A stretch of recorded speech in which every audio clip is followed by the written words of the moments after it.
a million groups out there. Oh. Karen John's page. Oh, Sean is here. Sean Cronin. Why do I know that name for? Because he also asked to come on.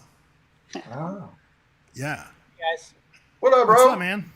How you guys doing today? Pretty good. I like your style. I gotta switch this to Zoom view. Hang on. There we go. Yeah. Yeah, that's a nice style you've got going on. It's like some awesome streetwear. Most of the time when people are on stream, we don't get that. We get Chet's, like me with some spiky hair, and that's it. I can almost see Chet in frame. Yeah, almost. Well, thanks for having me on too. I'm glad to see both of you guys. Meet both of you guys. Yeah, thanks for coming on. So, I didn't prepare anything today. I figured I would rely on you guys to talk. But Sean, I got like a weird request for you. Like people actually messaged me and asked me to have you on, and it wasn't like which doesn't always happen. Yeah, something about like you've solved several hunts, but you also created your own. Yeah, so me and my partner, I have my book here, Hillary. We have a book out right now called Xavier Marks, The Myth and Masterpieces. So it's a treasure hunt for $10,000. We have Secret Clue in there by Jesse Eisenberg. So some cool stuff. Oh, wow. That's pretty cool. Yeah. So I implore anyone that wants to check it out. You can find, we're on Instagram. That's our main place. Are you selling it through Amazon or do you sell it directly? Yeah, it's on Amazon. We had an article in the LA Times, which was pretty exciting. Nice. So they got really backed up on Amazon. So if people go to our Instagram, they can also get the book straight from our, publisher. And we have that link on our Instagram. So how long, I don't, okay. So I'm going to ask some questions about your book, but keep in mind, I have no idea about the book. So if I ask something that's inappropriate, just be like, no, I can't tell you that. But how long have you been working on it? So it came out, we released it in, I think late October, might have been early November.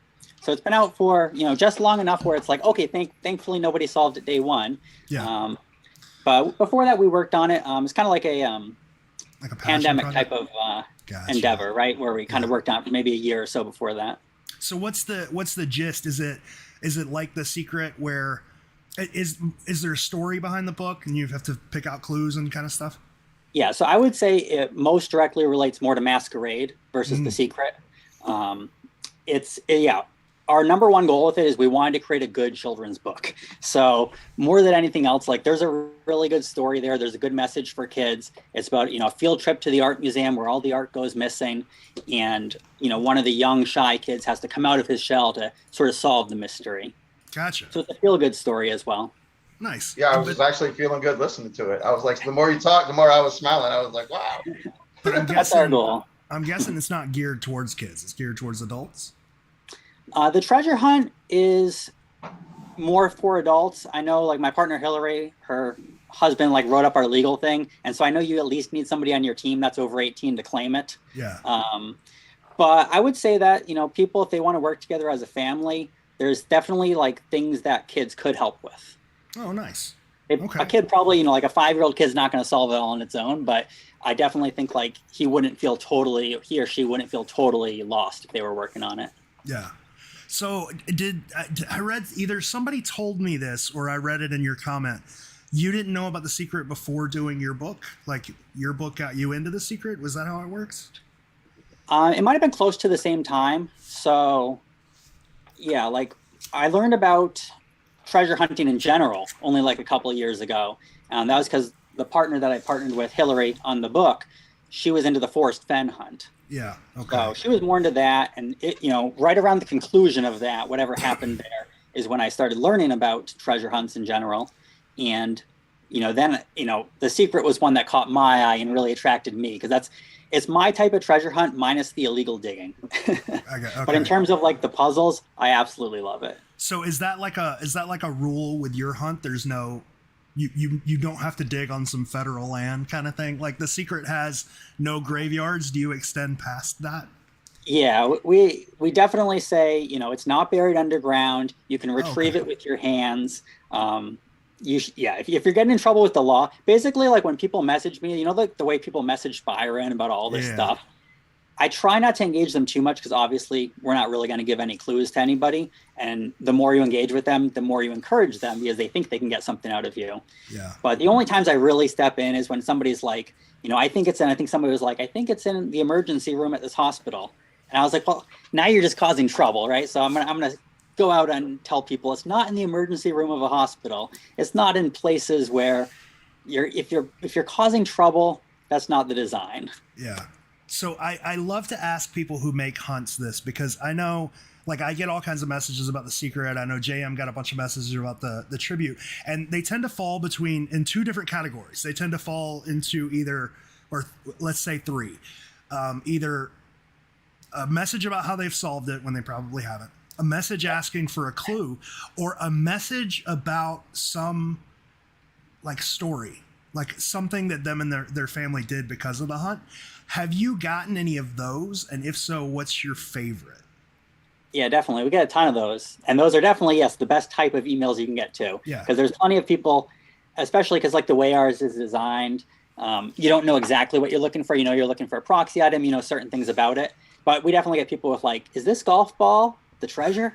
And I'm like, well, no, you'll know when you find it. But yeah, I love, when people say, me and my family got together and we all enjoyed a day at the museum, because our thing takes place in a museum and they're, we're looking under every possible, nook and cranny in the museum looking for it. And we're taking it all in, looking for the treasure. But at the same time, they're enjoying a day out. So did you guys, have you put like regional boundaries on your puzzle, or is it somewhere in America, or is it like the Northwest, or or is that not a question you can't answer, or a question it's somewhere in the 48 contiguous United States, so you don't have to go to Alaska, you don't have to go to Hawaii. It's somewhere you could theoretically drive to. I'd almost prefer there to be a hunt that forces my family to go to Hawaii. That'd be great. Right? Yeah, somebody needs to bury something in Hawaii for us. when me and JM, we were talking, like when we were just a long time ago, we were talking about doing this like little hunt, nothing like the tribute.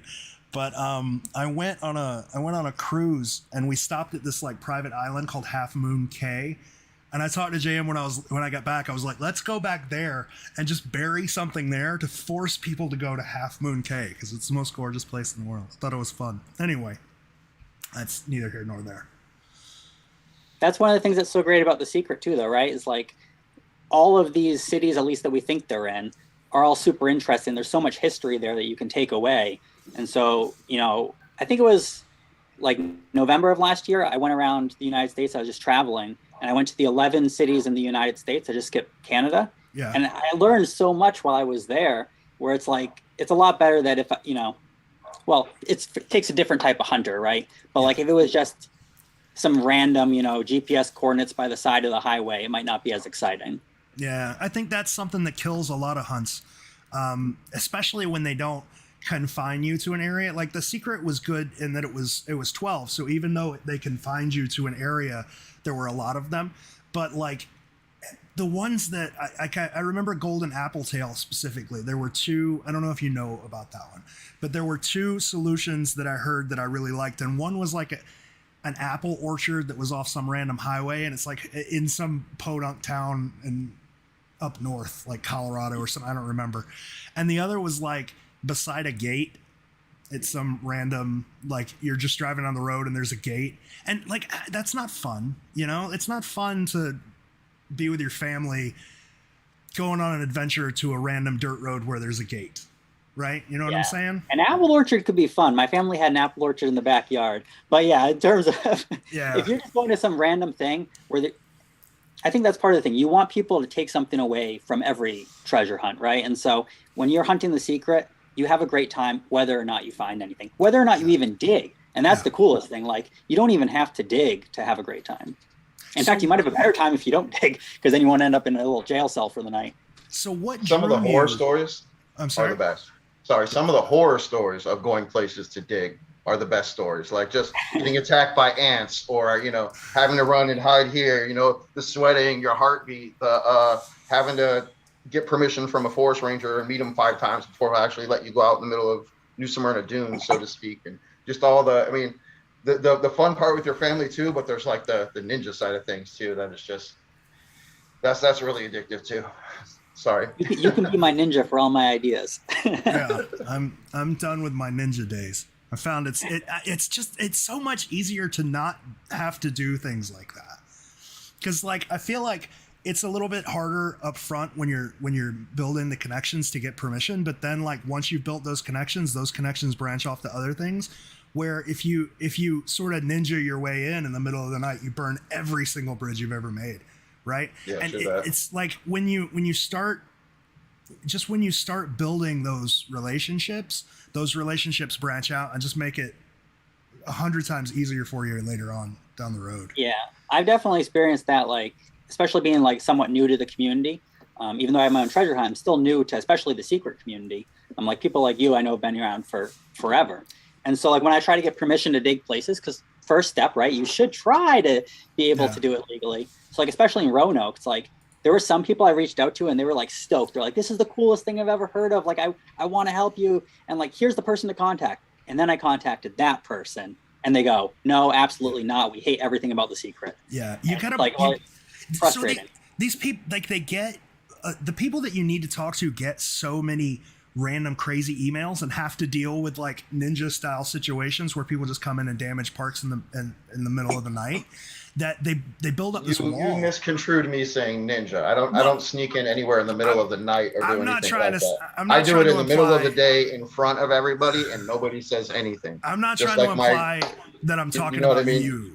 I'm a metal detector, so I always fill my holes like I never left. So I'm not put that out there. I'm not implying that I'm talking about you. I'm just talking in general. But these people have to deal with this so much that they build up this wall, and it takes a really long time to break down that wall and to show them like I'm not like these people. I'm trying to do it the right way. I'm trying to get you interested. But once you do that, like the floodgates open, and you got access to whatever you want. It's nuts. I can't wait for those floodgates to open because whenever I reach out, it's like. I try to implore them like in every way. I try to tell them like, I will pay for you to have a staff member there to babysit me if you need to do that. Like, this is how we're going to dig the hole so that the grass doesn't even get destroyed.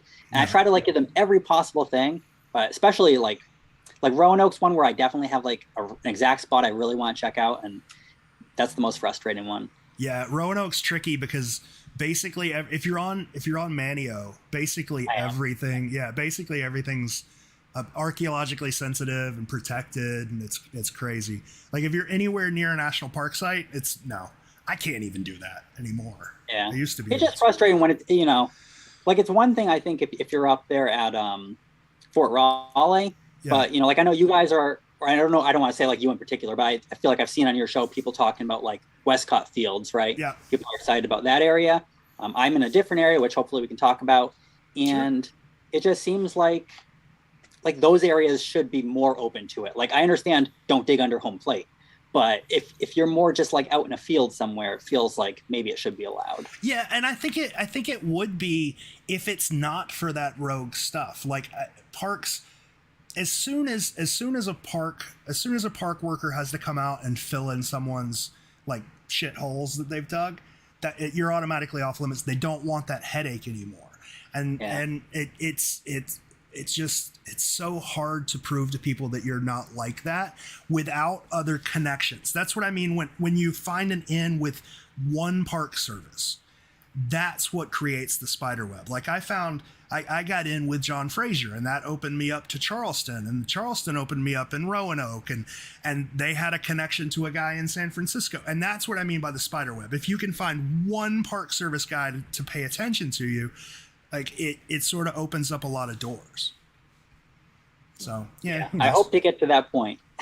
Right now, I'm just kind of like, I'm kind of like, where's my place in the secret, right? Like what do I try to do? Obviously, like San Francisco is the most open to digging, especially if you think it's in Golden Gate Park, which I do. I wish I had an exact spot there so I could go there, because I do feel like if we find one, especially if we're using some newer methods, right, and we can extrapolate those methods to other puzzles, that would open up a lot of doors, I feel. Oh, yeah. Versus when people just say, you're another guy, it's a lot harder. Yeah, what sucks about Brian and Andy not digging anymore is they could get permission just about anywhere. Like, because they've already found one. They've got that credibility. Like, I remember when Expedition Unknown was first doing they did when they did the second episode, they were talking about doing, I think, Roanoke, I think. And they said, like, if you find one of the others or get one of the guys that have found one of the others, they can come and dig. It's like, oh, fuck. Okay. Whatever. It's like, all right, focus on San Francisco. Yeah. So anyway. Now, I don't know if this is going to affect your hunt. So if you can't answer this question, it's fine. But I'm curious what secret city you're closest to. Like, is there one where you can go and... Like me personally, where I'm closest to? Yeah, which one are you closest to? Or is that something you can, like, because I feel like in person is the best way to make those connections. Oh, so yeah. Is there one where you can just travel like a short distance? Yeah, people know where I live. I live in Los Angeles. So San Francisco is my closest, even though it's still like 6 hours. It's still pretty far away, yeah. But there's a lot of hunters in LA that are looking in San Francisco. Have you found, like, because I know there's I don't want to say a team, but there's a lot of people in LA that kind of work together. Have you found that sort of click yet? I haven't met anyone. I'm trying to think if I met anyone at all from The Secret in person. I'm not sure. I've like made a lot of connections online with people, but I haven't met up with anyone in person, and I would love to. Like, even when I was like traveling around the country, I was just doing it so quick that it was kind of like, I'm in a city for an hour, I'm in a city for 2 hours. And so I would love to do it again. Like, part of when I'm trying to find like what is my role in this community, like I have a film background, so part of me wants to like film. Like, I think it'd be so cool to like film a series where I go to all the cities in person. I talk to like 3 different people that have 3 completely different theories. We walk through them in person. I feel like it could be like some really compelling stuff. That's and like maybe that's my role versus like just try to dig them all up. That seems to be the story of every single LA hunter. Like, they all live somewhere around the TMZ. They're all like producers or writers or what are the cameramen? I forget what their actual title is. And they're all like, I want to do a series, and it never takes off. It sucks. Like, you guys should all just get together. Yeah, we should. But part of it for me though is like, I'm more inclined to just do it versus I think a lot of people in LA are like, I'm going to try to pitch this to a network and sell it. Versus I'm more inclined to say, I'm just going to make it and put it on YouTube. And if it gets 2,000 views, it gets 2,000 views. That's my thing. That's what I always like. I ask people, like the guys that did the Great American Hunt, where they were trying to pitch this to different like news. I got them an appointment with like the president of some production company. I won't say their name, but it was a fairly decent production company. But my first question to him was like, this isn't a TV format show. Like, why don't you just put this shit on YouTube? You could do like that was my thought too with David's. Yeah. Every time somebody finds something, you just do like a 5-minute hero thing and you pop it on YouTube, or you pop like the exciting clip on TikTok or whatever, and it would explode. Yeah, if you just collaborate with like a YouTuber that already has an existing channel and subscriber base, they could just create like a secondary channel that's all about the treasure hunt, and they're obviously going to monetarily benefit from it, and that's going to fund your prize pool. That's the route I would go if I was them, for sure. Yeah. Anyway, we're leaving Chet out. Chet's just like sitting No, there it's okay. with his blue flame. He's got a sick basketball hoop back there. You can play basketball down there. A skin board all day, man. I'm the Joe Pesci in the family, right? So I'm the short Italian guy who, you know, just gets certain things done. Now everybody else in my family is like 6'4", 6'5". So even my son, he's 15, but he's like 6'3", and he plays nothing but basketball. So unfortunately, the owners association here won't let me keep the hoop outside. I can bring it outside, but I have to bring it right back. They tried to charge me $500. At a level you can dunk at, though. That's good. Oh yeah, definitely. I don't know. It still might need to be shorter, even though it's on the ground.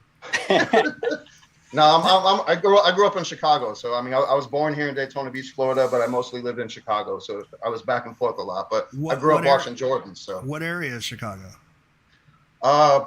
Mainly Wheaton Central High School area, where like the Belushi brothers went to high school at. I went to Lombard West High School. I worked at Water Tower Mall, Stratford Square, Woodfield Mall. Sold suits and worked at JW's and merry-go-round back in the day, and you know. So my dad grew up on the South Side, so I'm always looking for like South Side people to be like, "What the hell was it like down there?" Because he tells horror stories. That's where we would sneak to, bro. That was all Wrigley Field, taking the train down there, bro. Nights I don't remember on Addison. He lived I think it was like Nothing Street was the name of it. I think it was Nothing Street, and it was right across from like the Sox parking lot, like his house was. So yeah. Anyway. Good times. Well, though, I mean, it depends on what part. If you were like down in the greens, though, that was kind of different. But that's a whole nother story for a whole nother podcast. But yeah, no, I'm enjoying listening to you guys. So I'm still just sitting here back. I had to turn down the lights just because I'm in a concrete room, so I felt like I was in prison or something. I was like, all right, let's dim the lights. You got that sick blue fire behind you, so that's pretty awesome. It reminds me of like those T-shirts from like the 2000s that all the cool kids would wear, like those vinyl T-shirts with the blue flames. Yeah, I gotta set the vibe in here. I got all kinds of weird stuff all around, but it's hard to see on the laptop. But I got a whole little treasure chest over here with all kinds of metal detecting stuff, and got all kinds of maps of the United States. I've got blow-ups of that with all the states on it. I've got tracing paper prints of the whole book and a fish tank with a light under it, and yeah, all kinds of fun stuff. I feel underprepared. I just have my brain. No, I'm listening to what Sean's doing, and I'm like, oh my god, I'm like out of my element right here. I'm just smiling out and going, okay, this dude is awesome. It's like following Mark Twain. You know what I mean? You're just like, oh. You're looking for the object of his attention. Apparently, we found it. So Sean, let me ask you this, because I've never had somebody that was in film on, and I've always had this question. What do you think is the main hindrance to someone doing like a YouTube show about this? Is it money or equipment, or is it just passion? Because that seems like the easiest thing for somebody to do. Yeah, well, I mean, I'm definitely thinking about doing it. So I'm also wondering, what's the hindrance? But for me, I think it is, you want to do it well, right? And does that mean you have a crew? And for like me, I wouldn't have a crew. It's going to be a one-man thing. You're going to have some tripods. You might have like a little bit of audio equipment because you need some decent audio. Like, you want to make it good. And I think some people get in their heads and they go, I can't make it great, so I'm not going to do it at all. Yeah. And I'd rather say, I'll make it as best I can with a one-man show and just hope for the best. And yeah, I think it is a monetary thing, right? Because travel around the country, it's expensive. Like when I was doing it this other time, I slept in my car most of the time. Yeah. When you're taking weeks to cross the country, you can't really stay in a hotel room every night, at least for me. What's going to suck for the monetary thing is if you stay within the secret box, you limit your audience. But if you expand out to other hunts, like Secret's main, but like we'll also talk about your hunt or talk about the incredible hunt or whatever, you expand your audience so much, then things like Patreon become an option. Because when you're just in the secret, like Patreon, you got 10,000 people. Patreon's not really much of, like, we have a Patreon. I think we make $30 a month. But when you expand out of that and you broaden to all treasure hunts, it becomes easier to finance, I think. That's what I've thought about. But then you kind of look at like what Josh Gates is doing, right, with Expedition Unknown.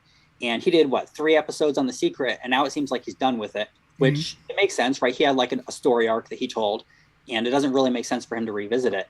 But then you look at other shows on Discovery Channel, right? You look at like The Curse of Oak Island. They're just doing one treasure hunt. They're focused on it. And somehow, it doesn't really attract me, but somehow people are hooked on that. Yeah, and I feel like The Secret's more intriguing. But I think it's the characters and not the hunt, right? It's like Pawn Stars. Nobody gives a shit about a pawn shop. It's the characters that they care about. Well, some of the history, but the characters is what bring people in. And that's, I mean, I say it's hard on YouTube, but I guess it's not, because you've got people who make careers just putting their face like this and just talking to, you know what I'm saying? Yeah, it's hard to get that following, initially. Yeah. But it's something that like I've been thinking about for a while. Like, what do I want to do with The Secret? Do I want to just keep all my secrets to myself? Because like I feel like I found stuff. I'm past that. I'm at the point where I'm like, I kind of want to tell you guys what I found, and maybe it'll move stuff forward. If people don't like it, that's okay too. I'm not going to like force my opinions on anybody. But I love to just get it out there, and then I'd rather film it. That seems to be a hindrance to me. Because once you start going out and you're just like, this is my ideas, this is what I found, do you agree with me? You also limit yourself. But when you focus on other people, right? Yeah. If you're like I have opinions, but I want to hear yours, and let's talk about yours, and let's talk about why they're right or wrong. So like if I were to do a show like that, that's what I would focus on. I would focus on other people, not myself. And I think what I'd focus on too, like I know, like, remember that Humans of New York thing that was like big for a while? And I guess it's probably still big, right? It's probably even bigger than it was back when I used to pay attention to it. But I love how he like can just talk to somebody and you get this whole story about their life and everything. Mhm. And that's so, it's important and it's interesting. And so I think that's the route I would go, similarly to what you're saying. Like I find 3 different groups of people or 3 different people that have 3 completely different ideas in the same city. But I really want to get to know them too. Like, how long have they been treasure hunting for? Maybe we find out some things about their personal life. I'd really like to get into the people behind the treasure hunt, because especially if we're not able to dig a lot, right? Like Expedition Unknown, he always makes sure he can dig at the end of the episode because that's what people want to see. They want to see, can he find this treasure? We might not be able to do that. So what can we do to make the show different? And I think making it about the people is almost as interesting as making it about the treasure hunt. And then I also like showing 3 completely different, instead of like just me trying to force my opinion on everybody and being like, I think it's here and this is why. I'd rather have 3 different people all have really compelling arguments. And I think that when people get introduced to The Secret, that would make it more interesting to them too, because right now people see the wiki and they go, yep, it's right there. It was by the, it was by the main monument. And instead, I'd rather have people say, well, that's gripping, but so is this other one. And so is this third one. And now they're hooked. Now they want to figure out which one it is. You know what I want to see you do, bro? I can totally picture this too. My son just forced me for 30 days to watch this kid go from one side of the West Coast to the East Coast to bring a penny to Mr. Beast. And he did it with no money.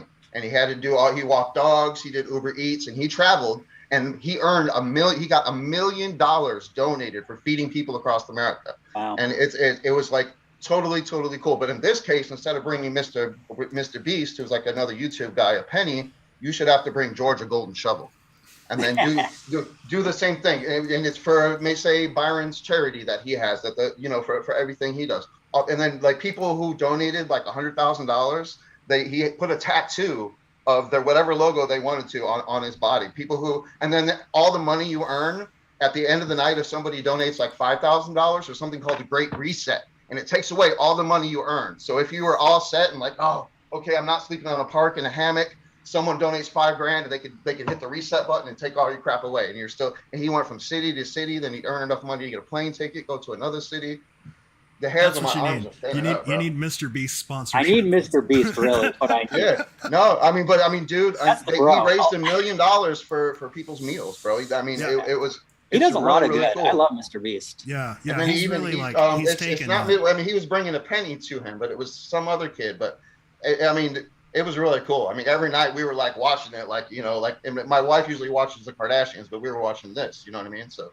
Mr. Beast is annoying to me, but like he's done. I had to watch his bio. He's done really good shit with his fame. How he started out and what he did and how he took a hiatus and all that other stuff. But yeah, I could totally like.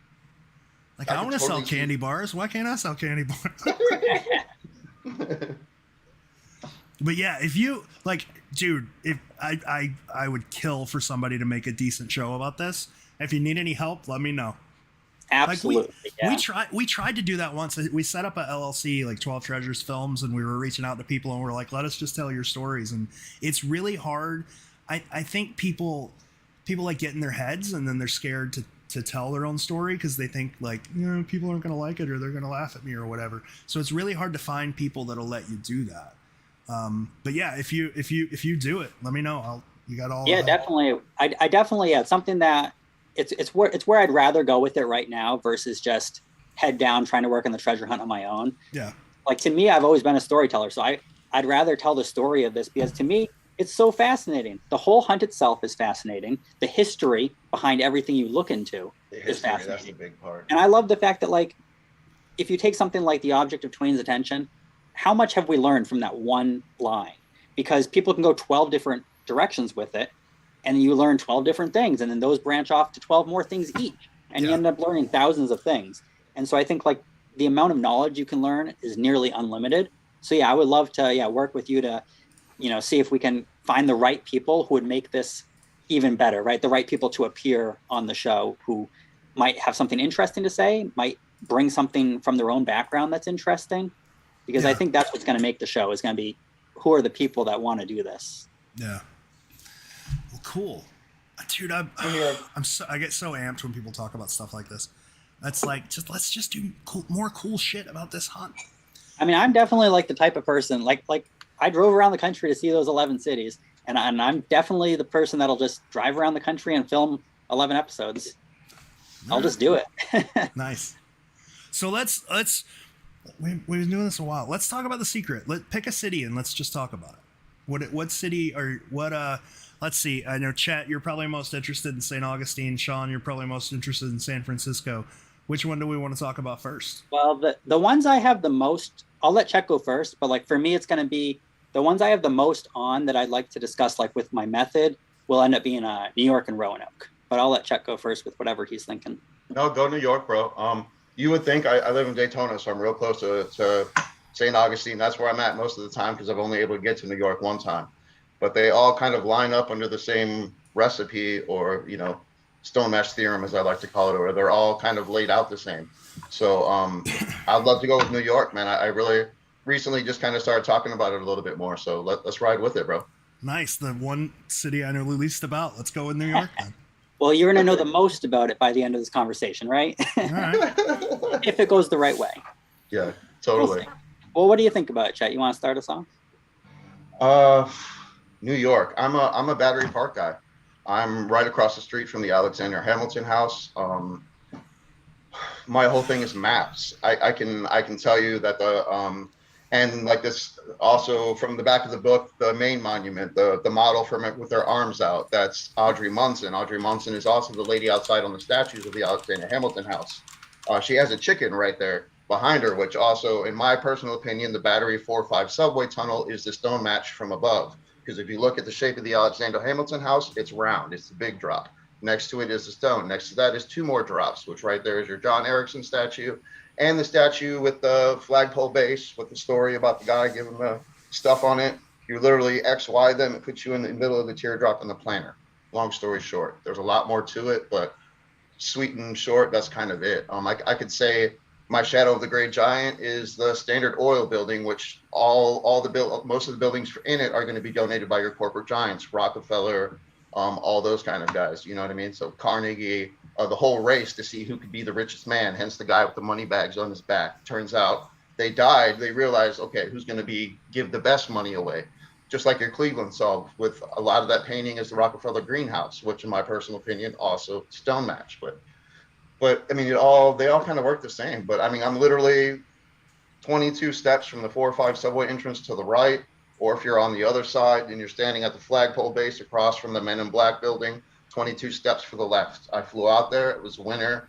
It literally, I mean, when it walked out, I almost crapped my pants. I mean, there's the old subway used to run over the top of it. You can literally look north towards the Isle of the Bee, which is Bowling Green right there. So on and so forth. And you see everything there. The Statue of Liberty, the Alexander Hamilton House used to be the original, was the customs house. And then before that, Castle Clinton was the original immigration hub before everything else was. Can I ask a question? Because it was my first question when you started this, and Tim brought it up in the comments. The Hamilton House wasn't called that in the 80s. Yeah, I know. Like it was named that after The Secret came out. It was something the name of it has nothing to do with myself. It's just the physical building itself. Oh. The actual, again, it's the top of it is your actual like stone match.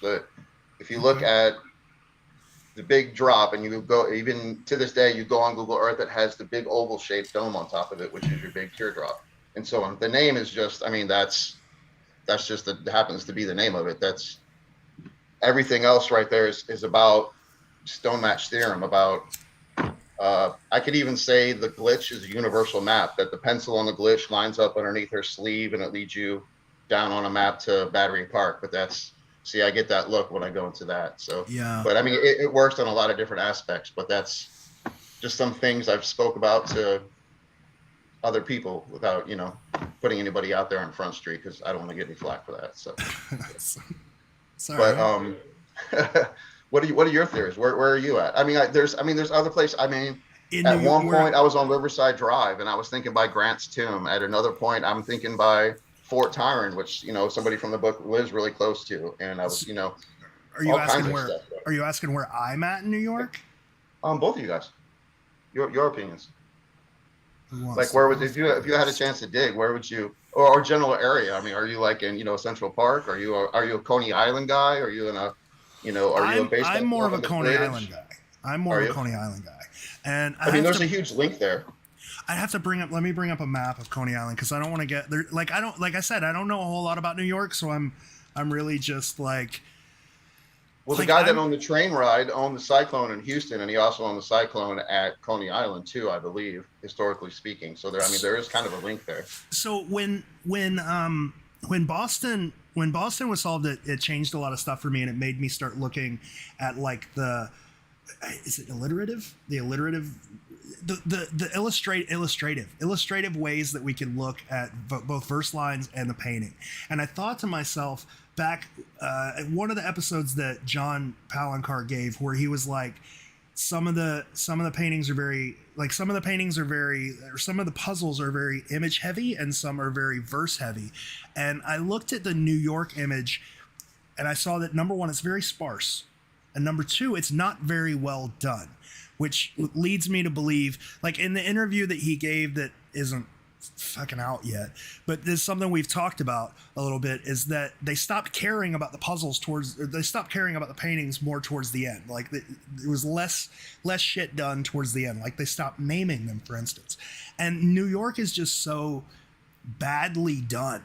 Like if you've seen that in a rush or like a deadline? It's in a rush. Yeah. Like if you've seen the original, the photos of the original painting, like it still has masking tape on it, for God's sakes. And that the outside of the border is just like sloppy brushwork everywhere. It leads me to believe that New York, the image probably only has a couple of things that tie you in, but the verse is very important. So I started thinking about like what could be important in the image. Things like the waves, like those waves they're odd. People have seen like a buffalo or whatever and stuff in them. I don't necessarily, I try to look at the bigger picture and think like, what are those waves doing? They're crashing.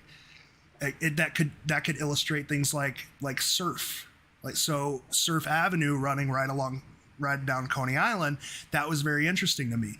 Then lines like in the summer, you'll often hear a whirring sound. That kind of led me towards the Cyclone, because the Cyclone makes a whirring sound. There were others too. There's a like the Mark Twain Elementary is right there too. So I mean, it's a it kind of fits in too. Strangely enough, the hell was the name of that other ride that's right next to the Cyclone? It's like Screaming Eagle or something. Is there? But there's a tilt-a-whirl. What was a tilt-a-whirl thing there that was really big too? It wasn't a tilt-a-whirl. The same guy from Horman Park and Astro World in Houston owned it too. He owned the Cyclone there, and he owned something else. The Whirling Dervish. That was the name of the ride that was there. The frickin' Whirling Dervish. And that's a big ass push from the Nod or whatever. The Whirling Dervishes, which I don't know, might be kind of an odd coincidence, but I have no idea. But like I only went to Coney Island once, and I haven't looked. To be, I'm just not that interested in the New York puzzle, so I haven't looked a whole lot into its history.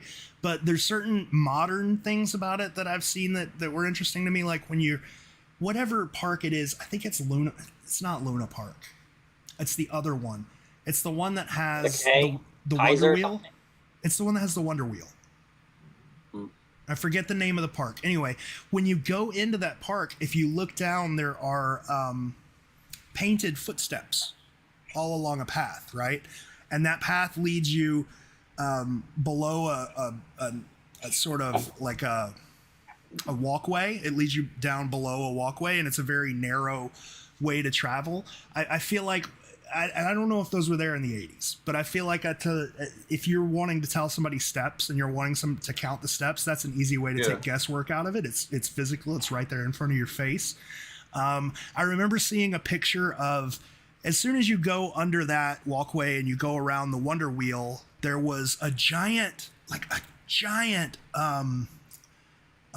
Cyclops, like a giant Cyclops that was over a ride that you had to walk underneath. And when I saw the picture of it, it was gray, but then I also saw a picture of it being green. So I don't know. Like I said, I don't know much about it, so I'm just sort of picking and choosing some little things. But I think the most important thing to me is the Russian immigration, and there's nowhere really that you can find Russian immigration aside from like some parts of Coney Island and Brighton Beach. Like that's Manhattan was Little Syria once upon a time. I mean that's Little Syria, but I mean it was a huge.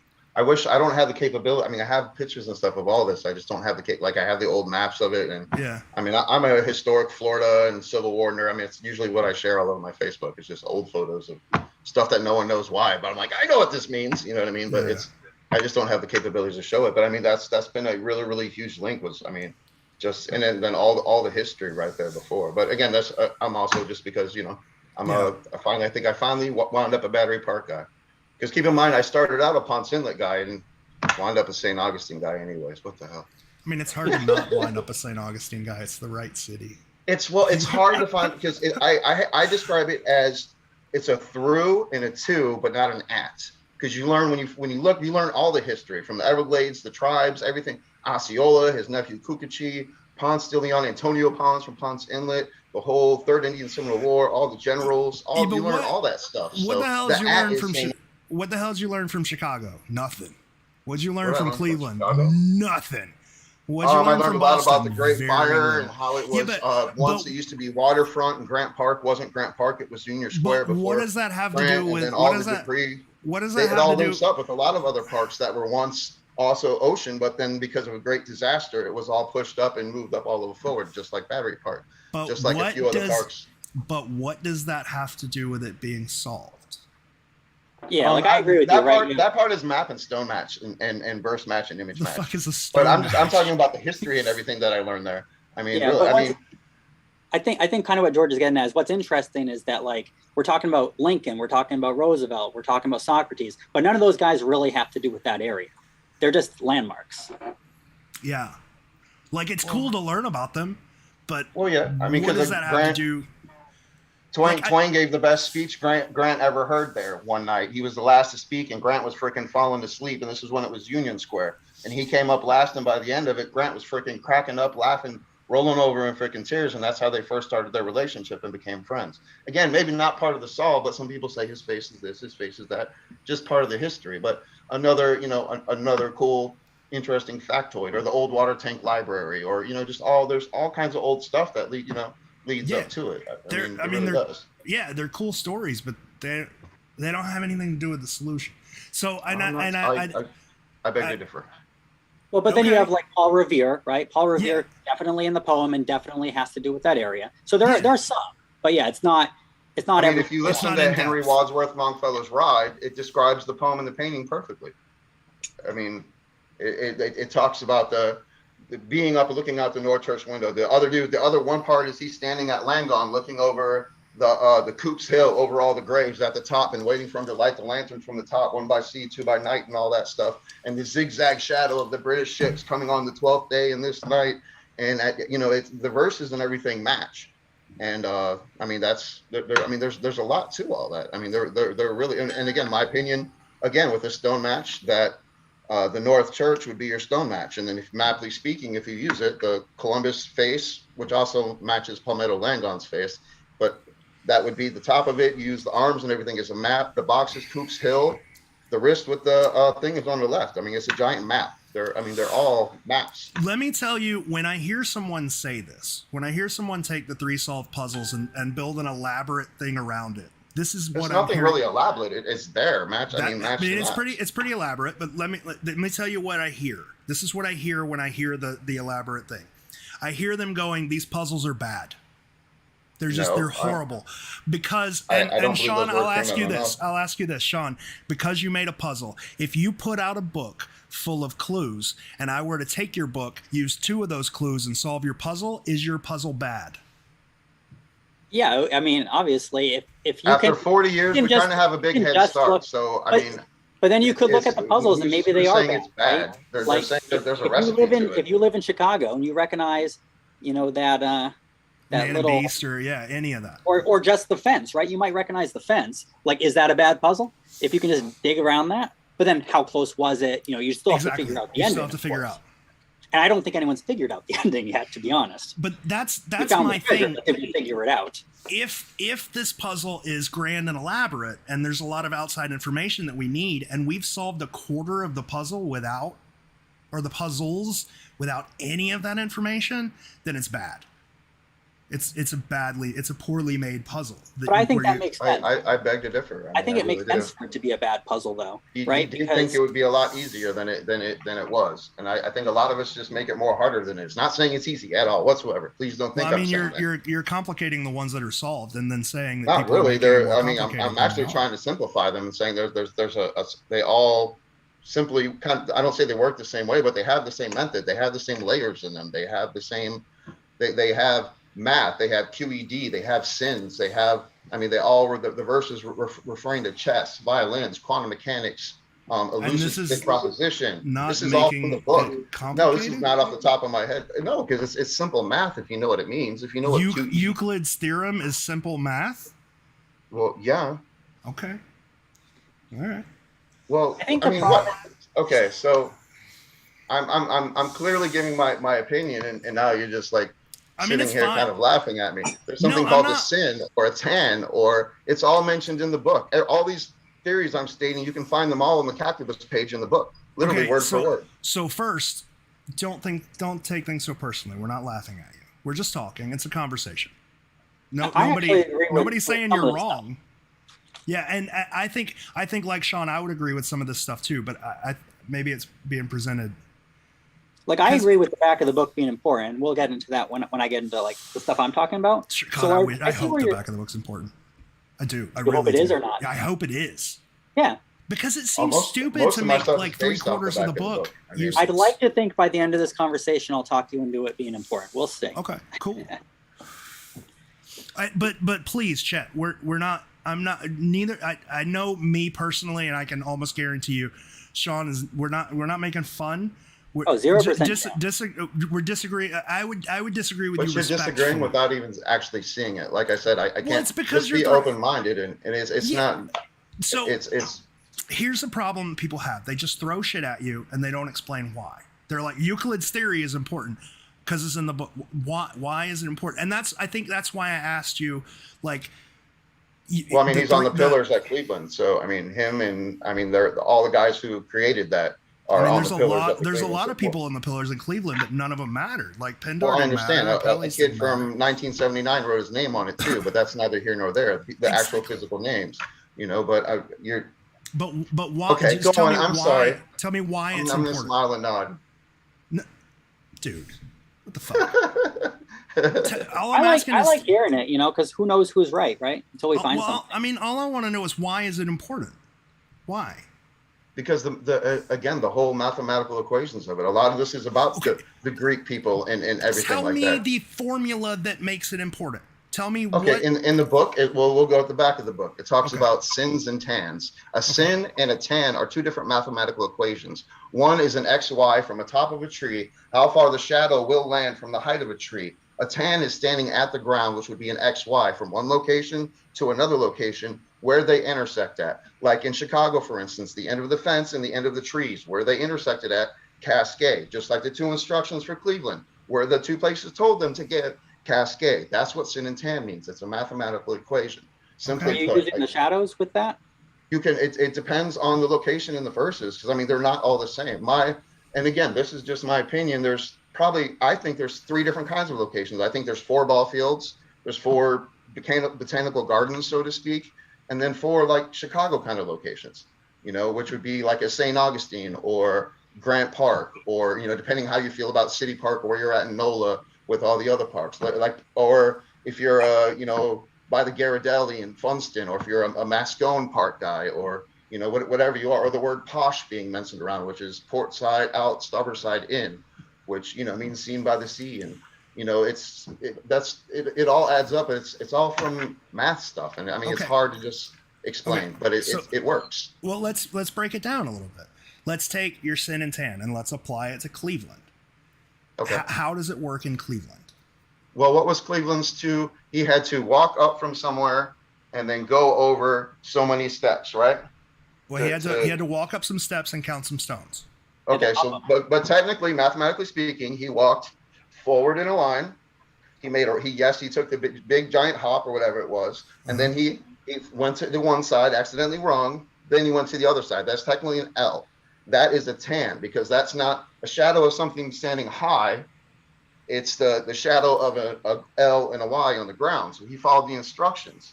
So he went from one spot going to like that. Let me stop you just for some clarity because I might be misunderstanding a little bit. Number one, he didn't walk in a straight line. The staircase is sort of an S shape and it comes up at an angle. And number two, he didn't when he gets to the end, he's at the middle of a T. So it's not necessarily an L. Am I just misunderstanding? Kind of a little bit. It breaks down the same way. Pretty much, it's finding your intersection, your angle, your 90-degree angle, your whatever, But there's an. It seems like everyone has an X and a Y, which where that X and Y tells you to go to is where a cask is at. Well, yeah. That's so we worked that out for the three solved ones. Yeah. Well, yes, and I mean if you can take those two away from the rest of the verses, and the rest should be either what you're seeing around you or ways to the verse, which in the case of Boston, I believe if you read it one way, you're standing at the verse, and if you read it in reverse, you're actually walking to the reverse, or vice versa, depending on how you take it. But that's, I mean, he found it underneath where the umpires stood at, which is like how they mentioned the empires of man in the front of the book.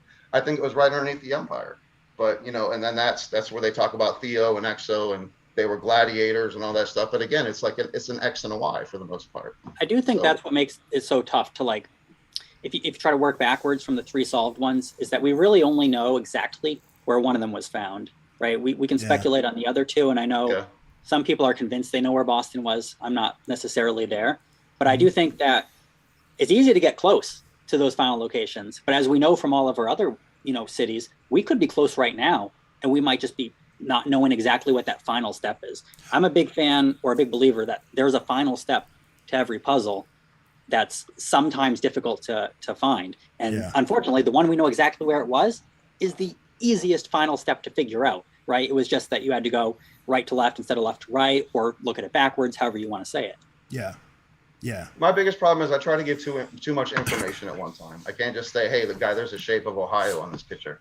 I think that's part of the challenge. Why this and why that, and it's again that's my biggest problem. Well, figuring it out is like one part of it, right? And then the second part is like, how do you communicate that properly to everyone? I've only been working on it almost like 6 years now, so I'm not, I haven't been in it that long. But I mean, it's from being sick and just having nothing but time, and then COVID, and I mean, I've honestly thought, I've cracked something, and again, I very well could be wrong. But again, it's hard to say. Hey guys, guess what? It's raining blue shit outside. Unless you go outside and actually see it raining blue shit. And it could just be an outhouse flew up on the door and I'm getting, flown up from a wind spout or something and I'm getting shit on. But either way, you know what I mean? Does that make I think what you were saying, Sean, earlier about not knowing exactly where these were, go back to the original thing that we were talking about. It's whether or not these are good. Because there being an exact location depends on them being good. And the fact that a quarter of these were solved without a whole bunch of missing information that people are now finding leads to them not being good. So it's a weird contradiction. You see what I'm saying? Like, I think they're the best if they're that good and we've solved them without all of this information, then they're not that good. It's weird. But I think Byron kind of said the same thing from what I've heard from everybody, because he was ready to do the second book, and he's like, "Fuck, fucking find these things, man! Damn it, find it, find it!" And he's like, "All right, man, I got this whole elaborate thing planned. I'm gonna, go work with Billy Crystal. Screw you guys." You know what I mean? To me, the biggest thing about whether or not they're good or not is exactly what you're talking about, George. Is there a way to derive the exact spot? If there isn't, it's not a good puzzle.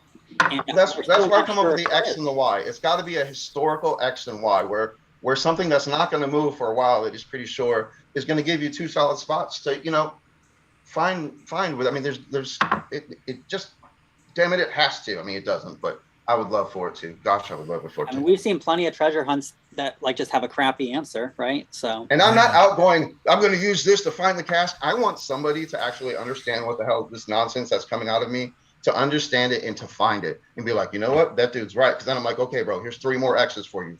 Go get them because I can't get there. I mean, I'm not hell bent on finding it. I would love to. I mean, we all would. But if it would help somebody find one or two and be like, oh shit, it's right, that's my main goal. And I'm a huge fan of Pierre, so I would love for some stuff to come out and using it and being like, hey, bro, people know about your stuff now. You know what I mean? Because he's not getting any younger either. So shouts out to Big Dog too. Hey, seems like a nice guy. no, he's super nice, man, for real. He's so knowledgeable too, bro. I like what you said though about like not necessarily needing to find it on your own. I'm kind of there too. It's like if we can get these as a community, it doesn't really matter who brings it up. I do think that there's going to be a lot of collector's value. We see how much money the books go for, so you can imagine if somebody actually has a cast. I don't know. Like, no. If a book's going for $1,000, I mean, yeah. Well, once somebody finds them all, aren't they going to go like, if somebody finds them all, but if somebody finds one. Crash. Nothing will be of value if they're all found. But I don't think they're all going to ever be found. Like there's too much too much there's too much evidence for some of them being destroyed. So and it being 40 years and we've only found 3, I doubt all of them will be found. Absolutely. But I don't think there's collector value in the casks. Like people are always like it's going to make me famous, but Rob's it's not going to make famous. you famous. Yeah, and nobody's ever offered to buy the cask from Andy or Brian or Rob or. You don't think? I give them $500. I mean, I doubt they'd take $500, but nobody's ever offered to buy. I'll start the bidding low. Brian's got like 200 pieces of his. Nobody's ever even offered to buy a piece. So I don't know. Like I don't know. This is any collector. Yeah, it's hard to say because it hasn't hit the market. Yeah. But yeah, I wouldn't make that a high consideration anyway. No. Especially because yeah, I don't think anyone's in this for money because think about how many hours we put into it. No matter how much money you get at the end of it, you're not getting a return on investment. Yeah. You know what scares me is I feel like people are in this hunt not actually to find the treasure, right? Like they're in it for different reasons, personal reasons, because it's fun or whatever. And if they find one, like that's kind of a loss. It's kind of a loss to them because now it's over. You can't do anything. Yeah, I mean, the way it's kind of happened with one being uncovered every, however many decades. Yeah. If it continued to go at that rate, I think people would enjoy it. But yeah, people are definitely going to be devastated. Like, I think somebody was on your show, one of the past episodes. I think somebody listened near San Francisco, and they mentioned that when the fake came out, they were gutted because they thought that the one that they could search for that was so close to them was gone. And so, yeah, it's going to be a gut punch to anyone when one gets found. So it's a weird conundrum of whether it's good or not for anything to be found. I look forward to it, man, though, because Boston shook things up so much, and I imagine any other one that's found will shake things up even more. I think we've got so many preconceived notions about this, not fundamentally how the puzzle works. Like we come into it with a lot of information that pre-Boston, I mean, it's just probably wrong. And I think the next one found will probably change a lot of those preconceived notions. Like we constantly focus on parks, right? Because we assume all of these are buried in parks, but Montreal is most likely buried on the lawn of a hotel. Like that's not in any way, shape, or form a park. So given that, why are we only looking in parks? It's stuff like that I think is going to change the puzzle, like a fundamental change. And I think when you look at it from a creator standpoint too, like he's trying to sell books. So is he going to put them in 5 ball fields? Or is he going to put them in 12 completely different places so that he can draw in a crowd from each of those 12 places when they get found? And so far, they've been in 3 very different places. Yeah. So I would not be surprised to see 9 more extremely different places. That would be very cool. And what's funny is only one of those places, only Chicago, could be. I mean, by definition, they're all parks, but only Chicago is what you think of as a park, right? Yeah.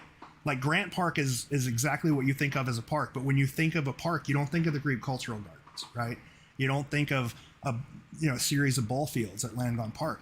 So I hope the next one that's found breaks that sort of mentality of these are all going to be in parks. I hope the next one that's found is found in like a big ass flower pot that has a tree in it outside of a bank somewhere. It just screws up the whole. Well, I hope it's somewhere cool though. I don't know if I want it outside a bank, but if it's a cool bank, maybe one with a famous bank robbery or something. So, Chet. Oh. you were asking to come on for a specific reason, and I don't necessarily know that I understood the reason. So, like, what is you wanted to get something out? because you've talked to me about it, and I still don't necessarily understand what you wanted to get out. So, what is the main thing you wanted to come on and talk about? Well, honestly, that there's just the first step of trying to find these casts. Pretend it was 1982, and we didn't have all this tech, and we just had maps of our states and our cities, and I mean that's pretty much it. And then kind of I have a whole kind of again recipe, kind of so to speak. Do you want to talk about your recipe? Yeah, I just wanted to talk about the first step because again, I'm just vomiting out stuff that it's way too much info at one time. That's my biggest problem. Yeah. If you explain one thing, then you have to explain another. Then you have to explain why it works on all three, and it's just it's a lot for one time.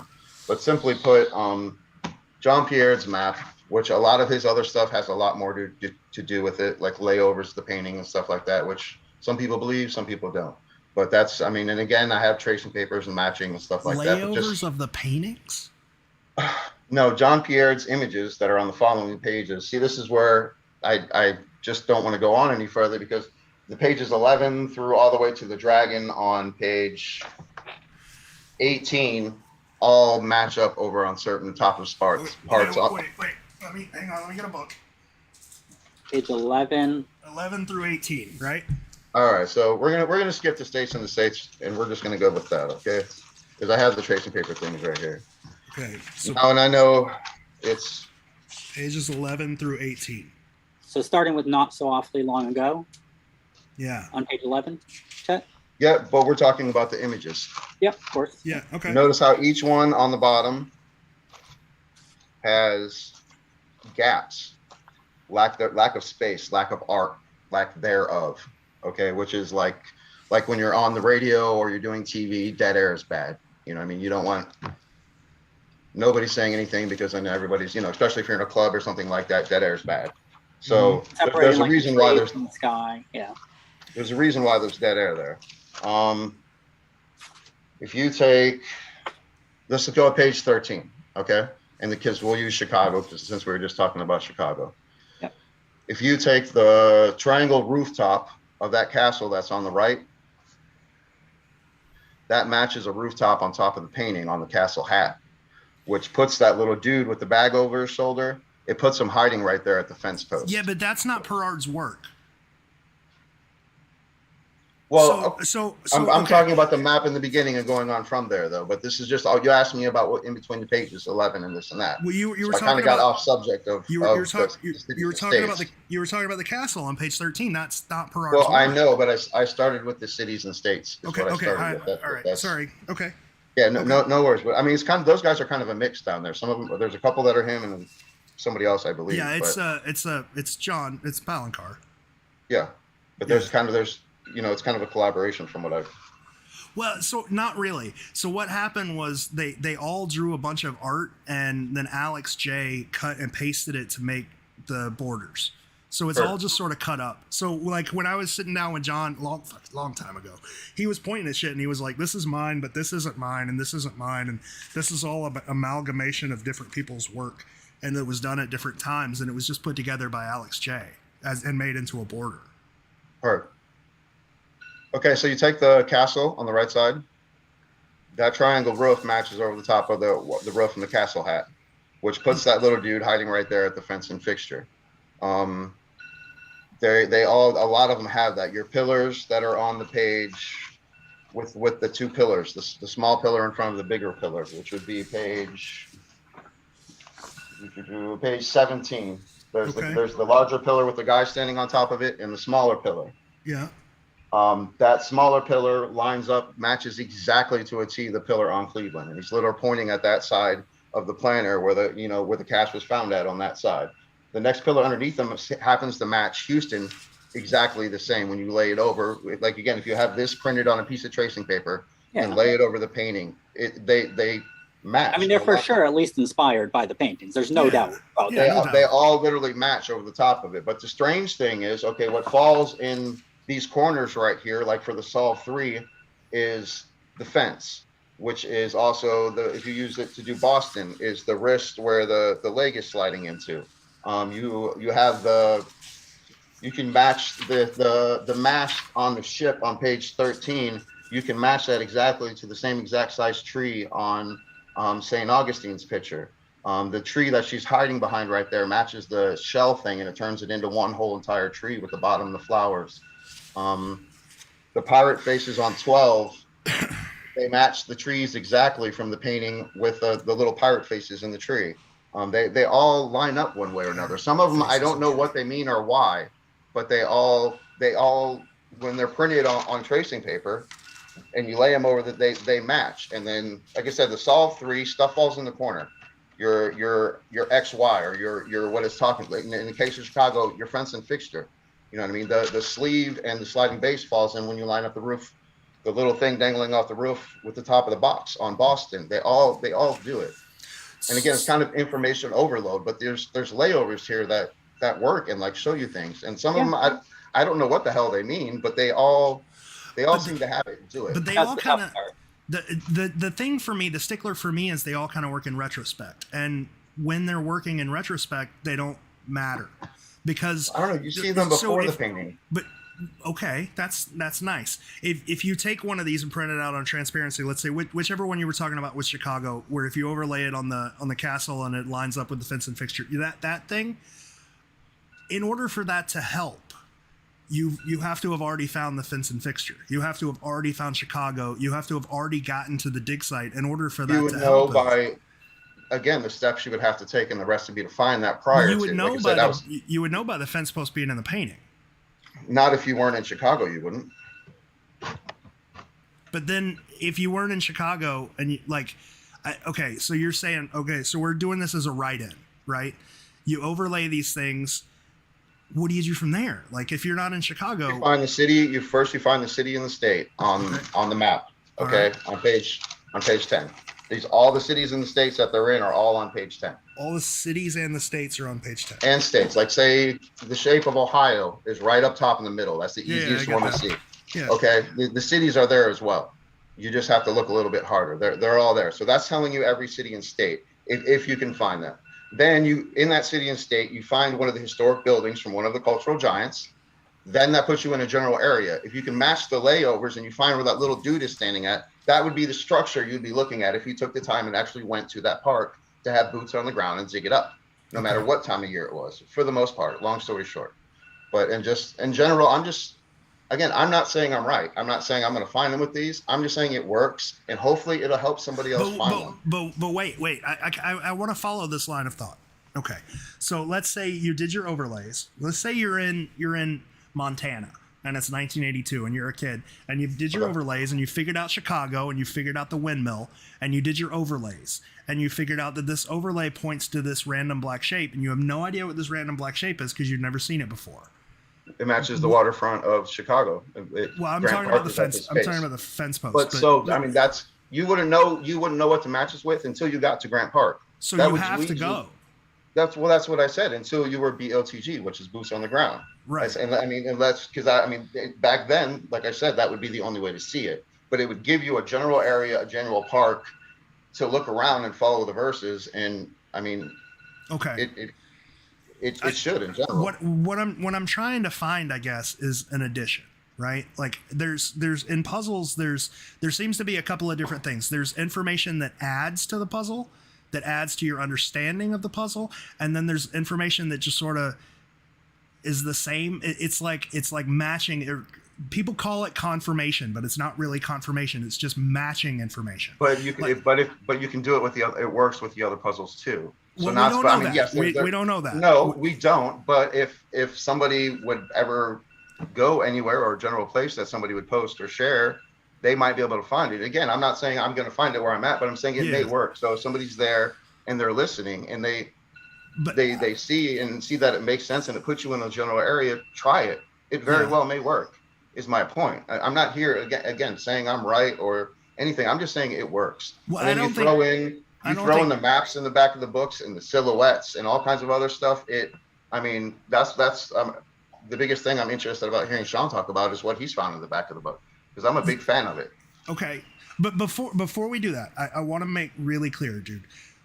No one here is right and no one here is wrong, not even me. And the point of this conversation is not to prove someone right or wrong, but it's to like sort of dig down and find out like what everybody thinks and how the things that people think work and how it works within the puzzle. So I still like, I don't know, maybe you're a little nervous because it feels like you think that I'm attacking you, and I'm not. I want to make that super clear. I am 100% not attacking. Like I'm just trying to, I guess it's frustrating when you have all of this information in your head that you're trying to get out and you don't know exactly, because I've been in that position before. You don't know exactly how to get it out for people to understand. And what I'm trying to do is walk down a road and just so that we understand. I'm not trying to be difficult, and I'm not trying to say that you're wrong, because I mean, I don't fucking know. You know what I'm saying?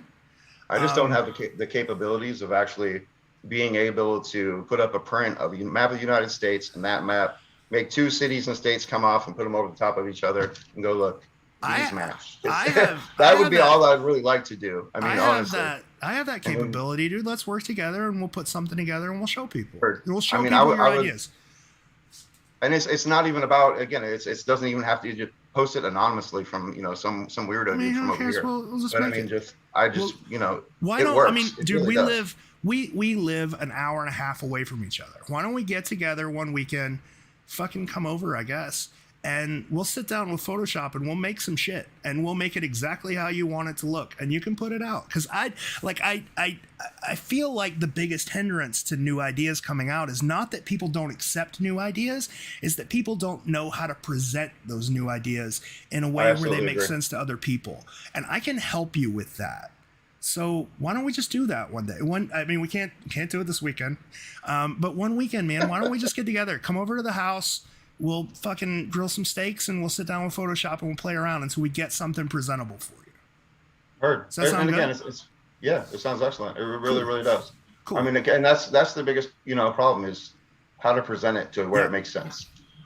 You're out there, and I think that's the biggest problem with a lot of stuff that a lot of us do right now is, we can yell to high heaven about it, but everyone's so twisted in their own way, but also until you can understand that other way of thinking. Yeah.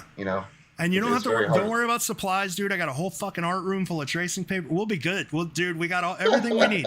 We'll put it all together and you can put it out, and like I'll help you as much as I can make it presentable. Right. And I think no matter what, sounds good. Be careful what you ask for, though. That's true. I think I just gotta say, whether or not his application is right, like I love what you're drawing attention to, Chet, right? Which is, a certain part of the book that some of us have noticed, but a lot of people probably don't pay any attention to, right? There might be something there. It might not even be exactly what you think it is, but yes, like that, like tower castle thing is definitely inspired by the painting. Now, is there a reason they did that? Was it just like an earlier version? They had this art available and they said, okay, great, let's just use that. Or is there a puzzle to it? Is it what you think? Is it something else? And maybe just you bringing it up is going to help somebody else come up with something different using the same piece of evidence. Hell yeah. Yeah, like the I always bring up when we talk about Boston, the Adrian Krasnicki thing. Everybody looked in Charles Gate until Adrian Krasnicki put out an article pointing out that zip code in North End. And he was his article was in a completely different place, but that opened the floodgates for people to look in the North End. So just because, like, even if your idea is incorrect, it could spark creativity in other people who could take it further and find the actual answer. So yeah, let's do it. He drives me crazy. He just posted a video of, I think on the New York Secret one, of walking by where he knows where I think my spot is at, of walking by it through Battery Park. I'm like, dude, you are so irritating, man. I love you, bro, but damn it. Like, I have to get back so bad. So Sean, I want this challenge. See, let's talk about the back of the book. See if we can talk you into it. Okay. Yeah, because nothing would make me happier than for somebody to find something in the back of the book. All right. So like, I'm going to focus on the things that I'm the most sure of first, or, and I'm not 100% on anything myself, because that's like rule number 1 at treasure hunting, right? Never be 100%. Yeah. But the thing that drew me to the back of the book right off the bat was the San Francisco baseball jersey, obviously. Mm-hmm. It's very compelling that we have Giant being related directly to New York and San Francisco. And I think that's something that everyone's seen. And I think that's something a lot of people latch on to. Then, of course, we have the Maine, right? We have, I think Chet brought it up earlier, we have the New York monument to the Maine, which certainly seems like if not with the New York verse, it certainly works with the Charleston verse. Right. So there's a lot of little things like that just attract me to the back of the book. But that Nixon Audrey Munson, man, she's all over the place, man. Yeah. The New York puzzle is the one that, and my dog's being a little crazy, so if I have to run for a second. Yeah. She normally eats at 6 o'clock, so she knows what time it is. Do you need to go feed her? It's fine, man. No. Really I got other informal. people, like my girlfriend can feed her. She's just being a little what dogs are. But anyway, yeah, so the New York puzzle is the one that convinced me personally that the back of the book is important. So I'll kind of go through what I was going through there. So the first thing that caught my eye is I was working it, and I was working Brooklyn like everyone does because I was kind of just attracted to, the Gray Giant being the Verrazano Bridge. Made a lot of sense to me. And I was in that park that's like right under the bridge. The name of it doesn't really matter. I can't think off the top of my head. I know what you're talking about. John Paul Jones? No, the one right next to that. Does it have the little red lighthouse right there? The skinnier, narrower one right there. I don't remember the name of it. I know which one you're talking about. It's okay. That's not. That's just where I was, and I was trying to interpret the line though. Take twice as many east steps as the hour or more, which is technically 2 lines, right? It's not 1 line, and it was kind of bothering me. So like, part of my answer was, okay, I have to take 22 steps, but there's a fence in the way. So if I were able to take 22 steps, I could go directly to the object, but instead I have to go around it. So that's why it's going to say or more. Gotcha. And that was like working for me for a while, but I wasn't sold on it. And then I was reading the book again. And on page 198 of the book, the end of the first paragraph, it says, in the word of Samuel Gompers, and then in quotation marks, more. So there was you said that was 180. 198, the Jaw of Goblin. Right. The end of the first paragraph on that page. Okay. And so then I started, so right away, then I look up who is Samuel Gompers, right? Because we have a line, if we look at it on its own, it just says or more. And so what if we take that line at its own merit instead of just tossing it onto the line before? And part of what made me do that is because if you look at the poems as a whole, it seems like Byron uses the word or in a very kind of unique way. If you look at every single time he used the word more, it's or 1913, where it doesn't quite make sense. Mm-hmm. And so I kind of interpreted this line that way too. What if he's just drawing attention to a person that's significant to the area we're looking in? So I look up Samuel Gompers, and of course he's from New York. So I go, well, that's very attractive right off the bat, but obviously New York is massive. People can tie anything to New York. So I wasn't married to it at that point, but it was interesting. I looked up a bit of his history, and it will end up working with the rest. So I guess I'll get into that in a second. Like on its own, that's not good enough for you to be like, the back of the book's important, but it's somewhat interesting that this line or more could simply be referring to or Samuel Gompers. So something that's interesting to me, that just something that you said in my mind, just kind of in Charleston, the or, at least at the Freedom of the Birth of the Century or May 1913, they sort of seem to reference the same thing, but the ors are always on a separate line, and they mean something different from the line above it. Like it's kind of the same, but something different. Like it's not a continuation, right? It's not Edwin and Weena named after him or on an eighth of a scene. Like Edwin and Weena is not named after an eighth of a scene. It's two separate thoughts, right? Yeah. And in the New York verse, it's the same way. Or more is a separate line, meaning it should, if it follows Charleston's formula, it should be taken as a separate piece of information. Twice as many steps as the hour is completely separate from or more, instead of twice as many steps as an hour or more. And in Roanoke, we have or first seen standing. Right. Which ultimately, if we can get into talking to that too, I interpret it sort of the same way. So for me, I want to say all the ors, and I would have to look at all of them individually to make sure. But it just seems like sometimes he's using it to be like, or this, which is something in the area that to draw your attention to. So that was the first thing that attracted me to it. So then once I sort of had this method down, which is essentially, look up the words from the verse in the back of the book, right? And this was a simple word. It was the word more, but it was certainly something that was being drawn attention to with the quotation marks. And it certainly could make sense. So then I took on the challenge of saying, well, who is him of hard word and three vols, right? Because if we can crack that, and if we can crack that somewhat, convincingly, then I think people will really get behind this method. So I looked up the word hard. I looked up the word word in the book, and I found something very interesting, which was on page 182, which is the nomenclature. And so I think it's the end of the first paragraph there too. But if you're on page 182, you'll see the value of the word hoard. Okay, yeah. And so do you know what the word hoard is without, or do without off the top of your head, would you know what that is? Isn't or that is like, it something it's like you have to look up? I mean, I know what hoard hoard is in relation to hoarding.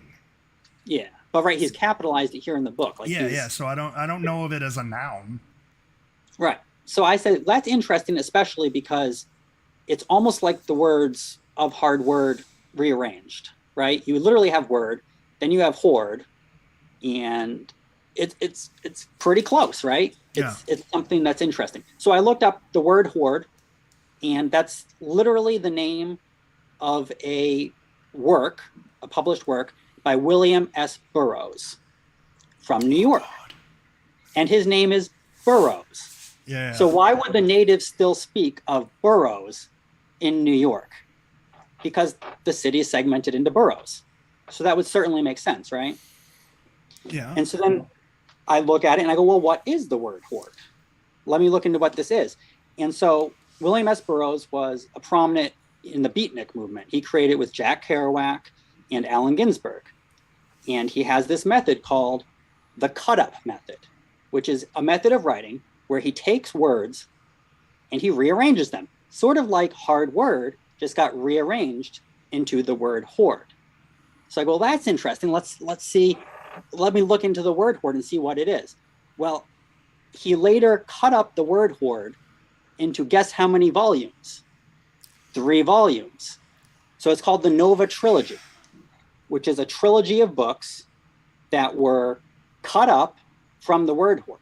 So when you think of him of hard word and 3 vols, he's literally playing a word game, as we know from the Japanese. He says a word game, right? Where he rearranges it. As far as like the chicken goes, he does have a chicken quote in one of the Nova trilogies that's kind of caught on. I don't know how big it was back in the day. It was in like an Iggy Azalea song, so now it's bigger now. Talking about like a paralyzed chicken. But it's, to me, that one's pretty convincing. An Iggy Pop song? Not Iggy Azalea? Probably, like yes. hypnotizing chickens? From Yes. Lust for Life? If you know the music, then yes. Yes. I just felt really old. Oh my god. Yeah, it's an Iggy Pop song. There's like so many musical people with William S. Burroughs. Like Steely Dan was named after William S. Burroughs. Is in the book Naked Lunch. It was a giant steel dildo. Yeah, right. So like a lot of stuff has come from William S. Burroughs. He's definitely prominent, right? Yeah. And what's interesting is but yeah, he was prominent in the exact same part of New York that Samuel Gompers was prominent, which is the Lower East Side of Manhattan. All right. So at that point, I mean, you can look into it some more and see if it makes sense for you, but it was very compelling for me. That was what brought me into the back of the book and saying, I have these 2 lines that totally line up. Now let me play with it some more and see if more things start lining up or if they don't, right? Yeah. The thing I like about this is it's at least direct. It's 1-to-1. Yeah. It's like the book is asking you to do something. You're finding the answer to it in the back of the book. And both of them, I think, were like the very last sentence of the first paragraph of the page they're on. Like they were found in very similar ways. Yeah, and the word. It's almost like that sentence is calling out that word in prominence.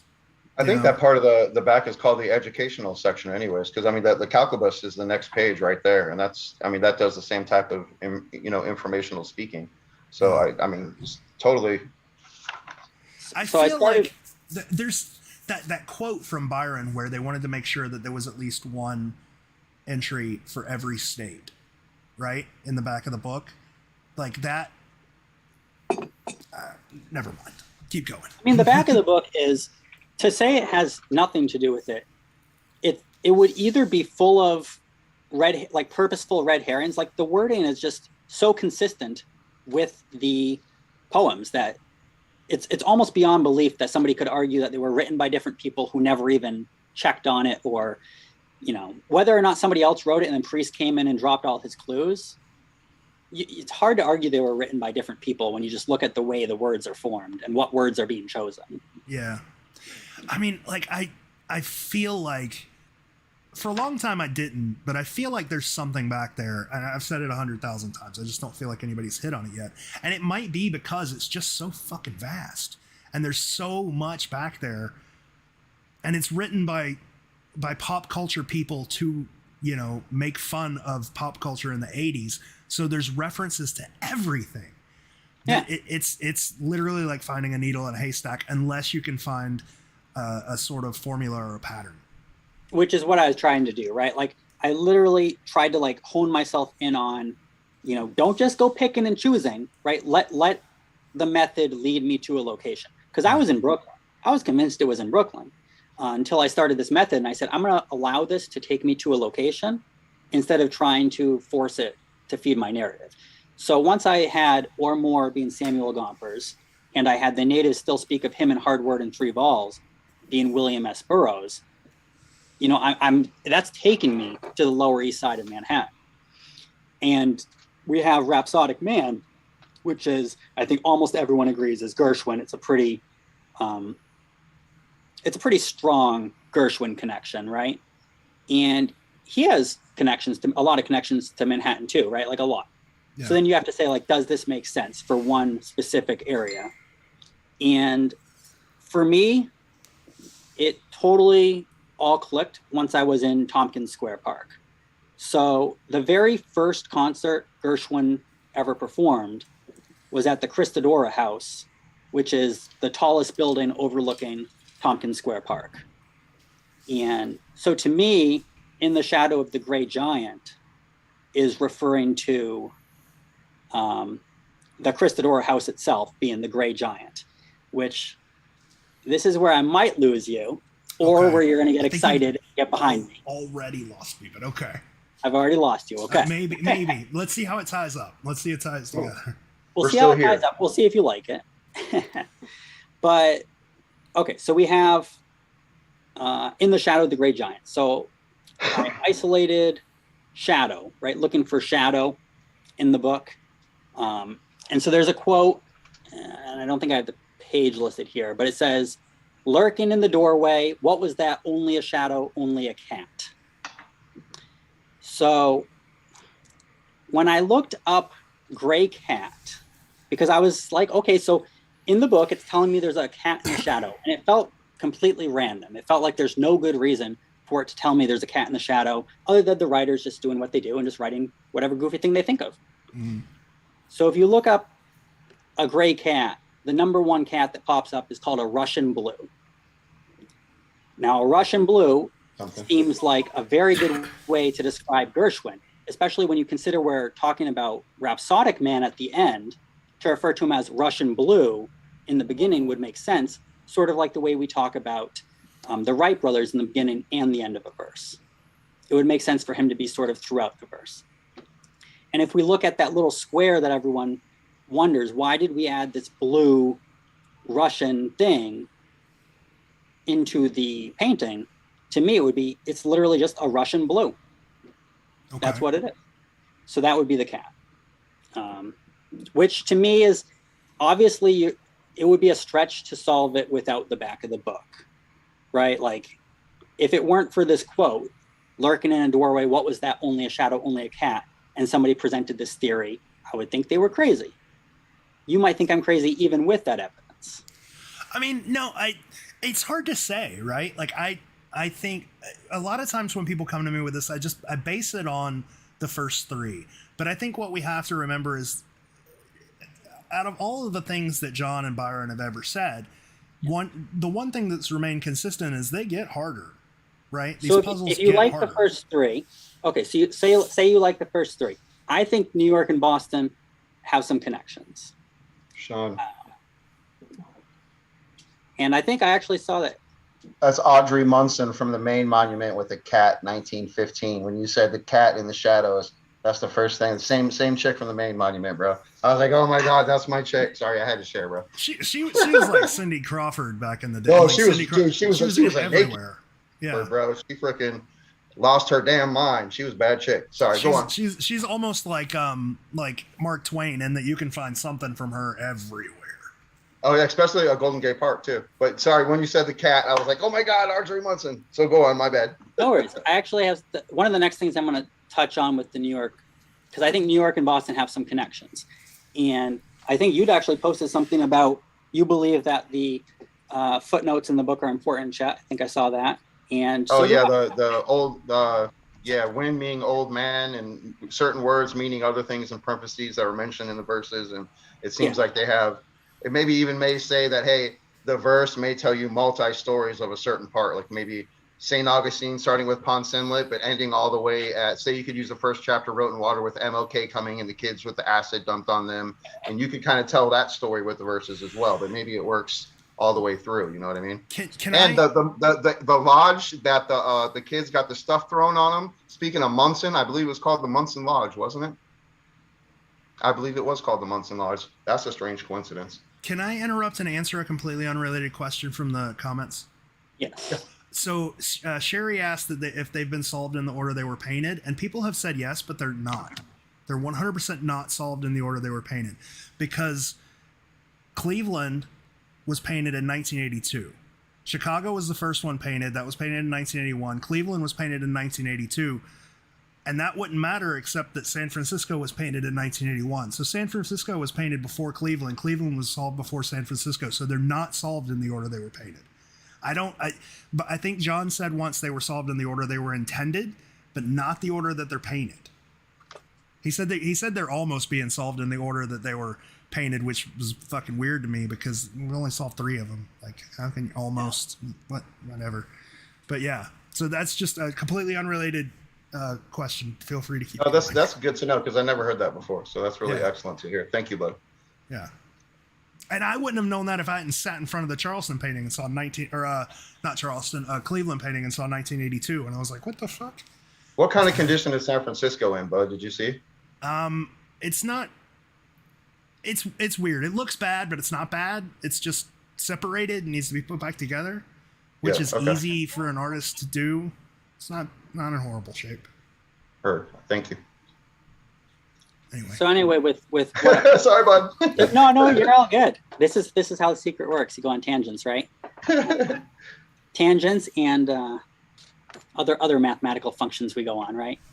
But speaking of. So anyway, so a lot of people like, and I like, Italian Fenway as a partial acrostic for Boston. And there's not really enough evidence, right, that that's for certain.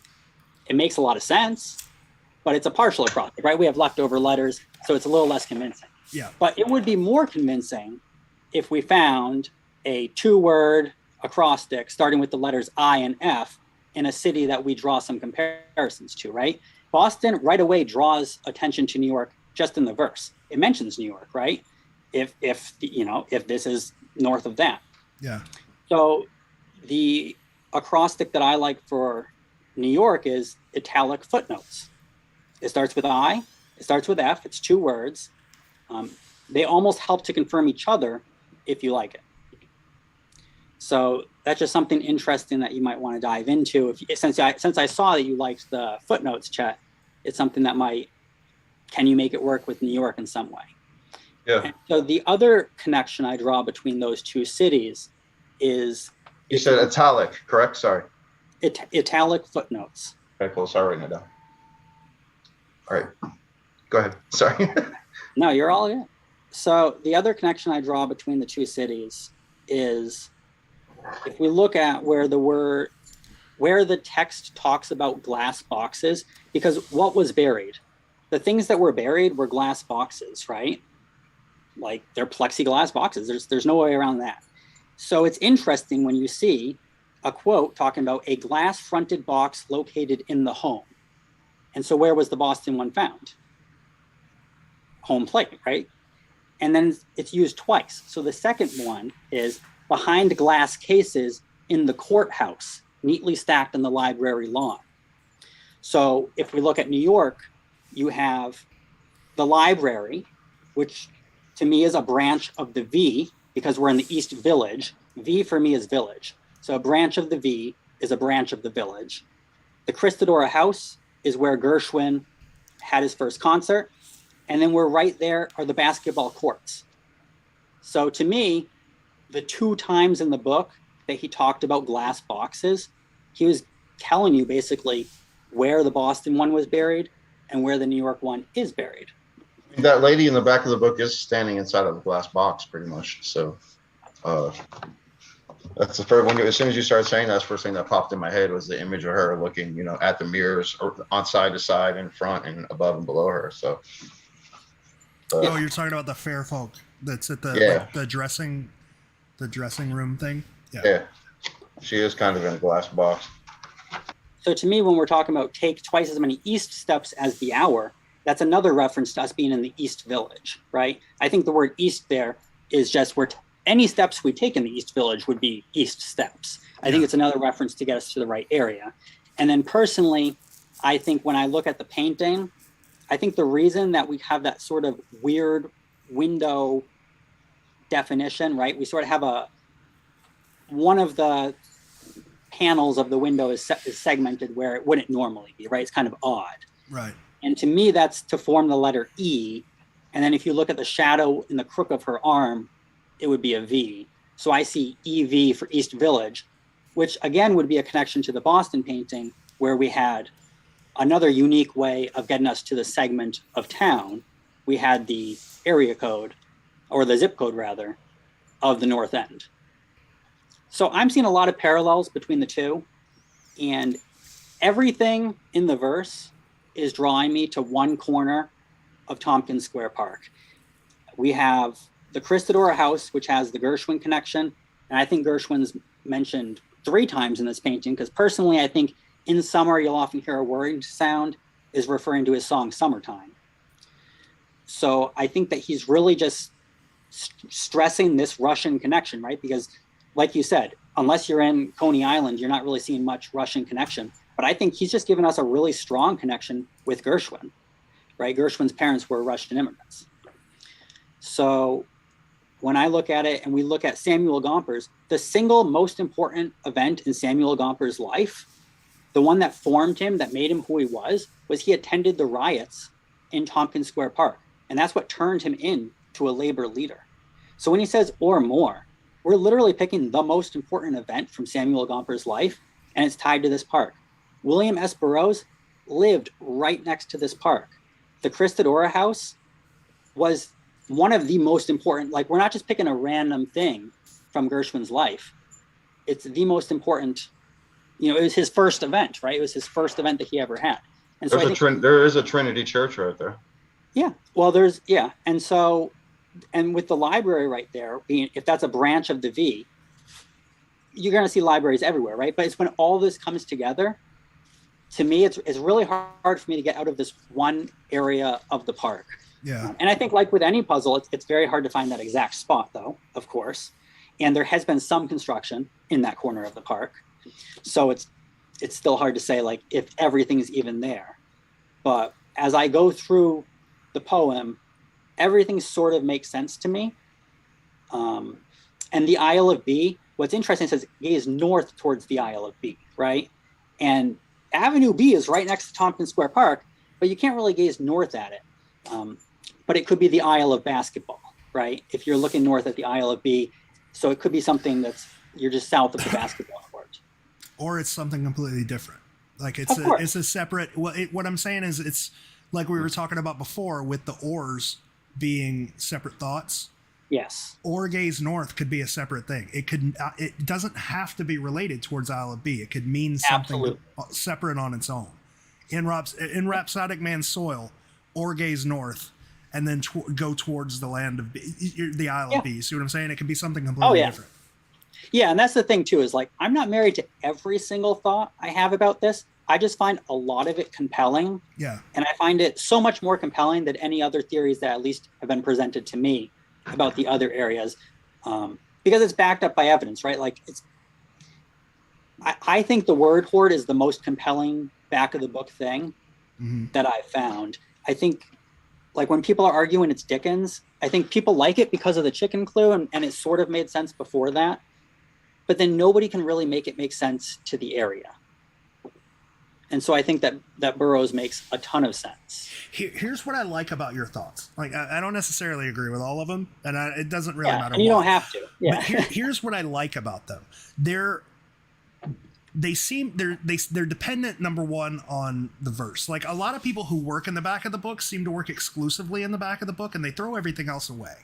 Right? It's like, let's find all of this random shit in the back of the book that explains random shit that doesn't make any sense in context of the verse or in context of the painting.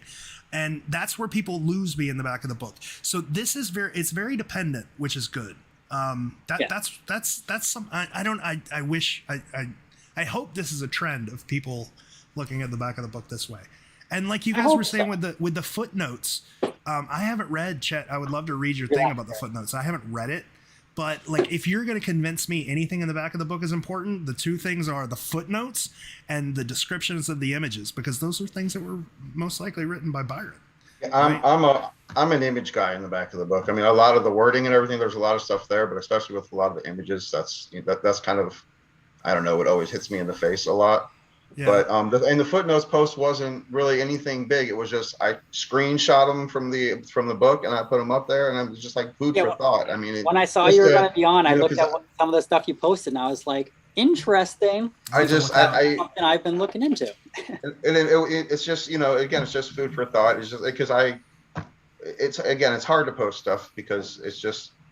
Yeah, I don't know. You get hit with the community is interesting, right? Like, there's a lot of people that will just hit you with, "You're wrong." And it's like, I'm not.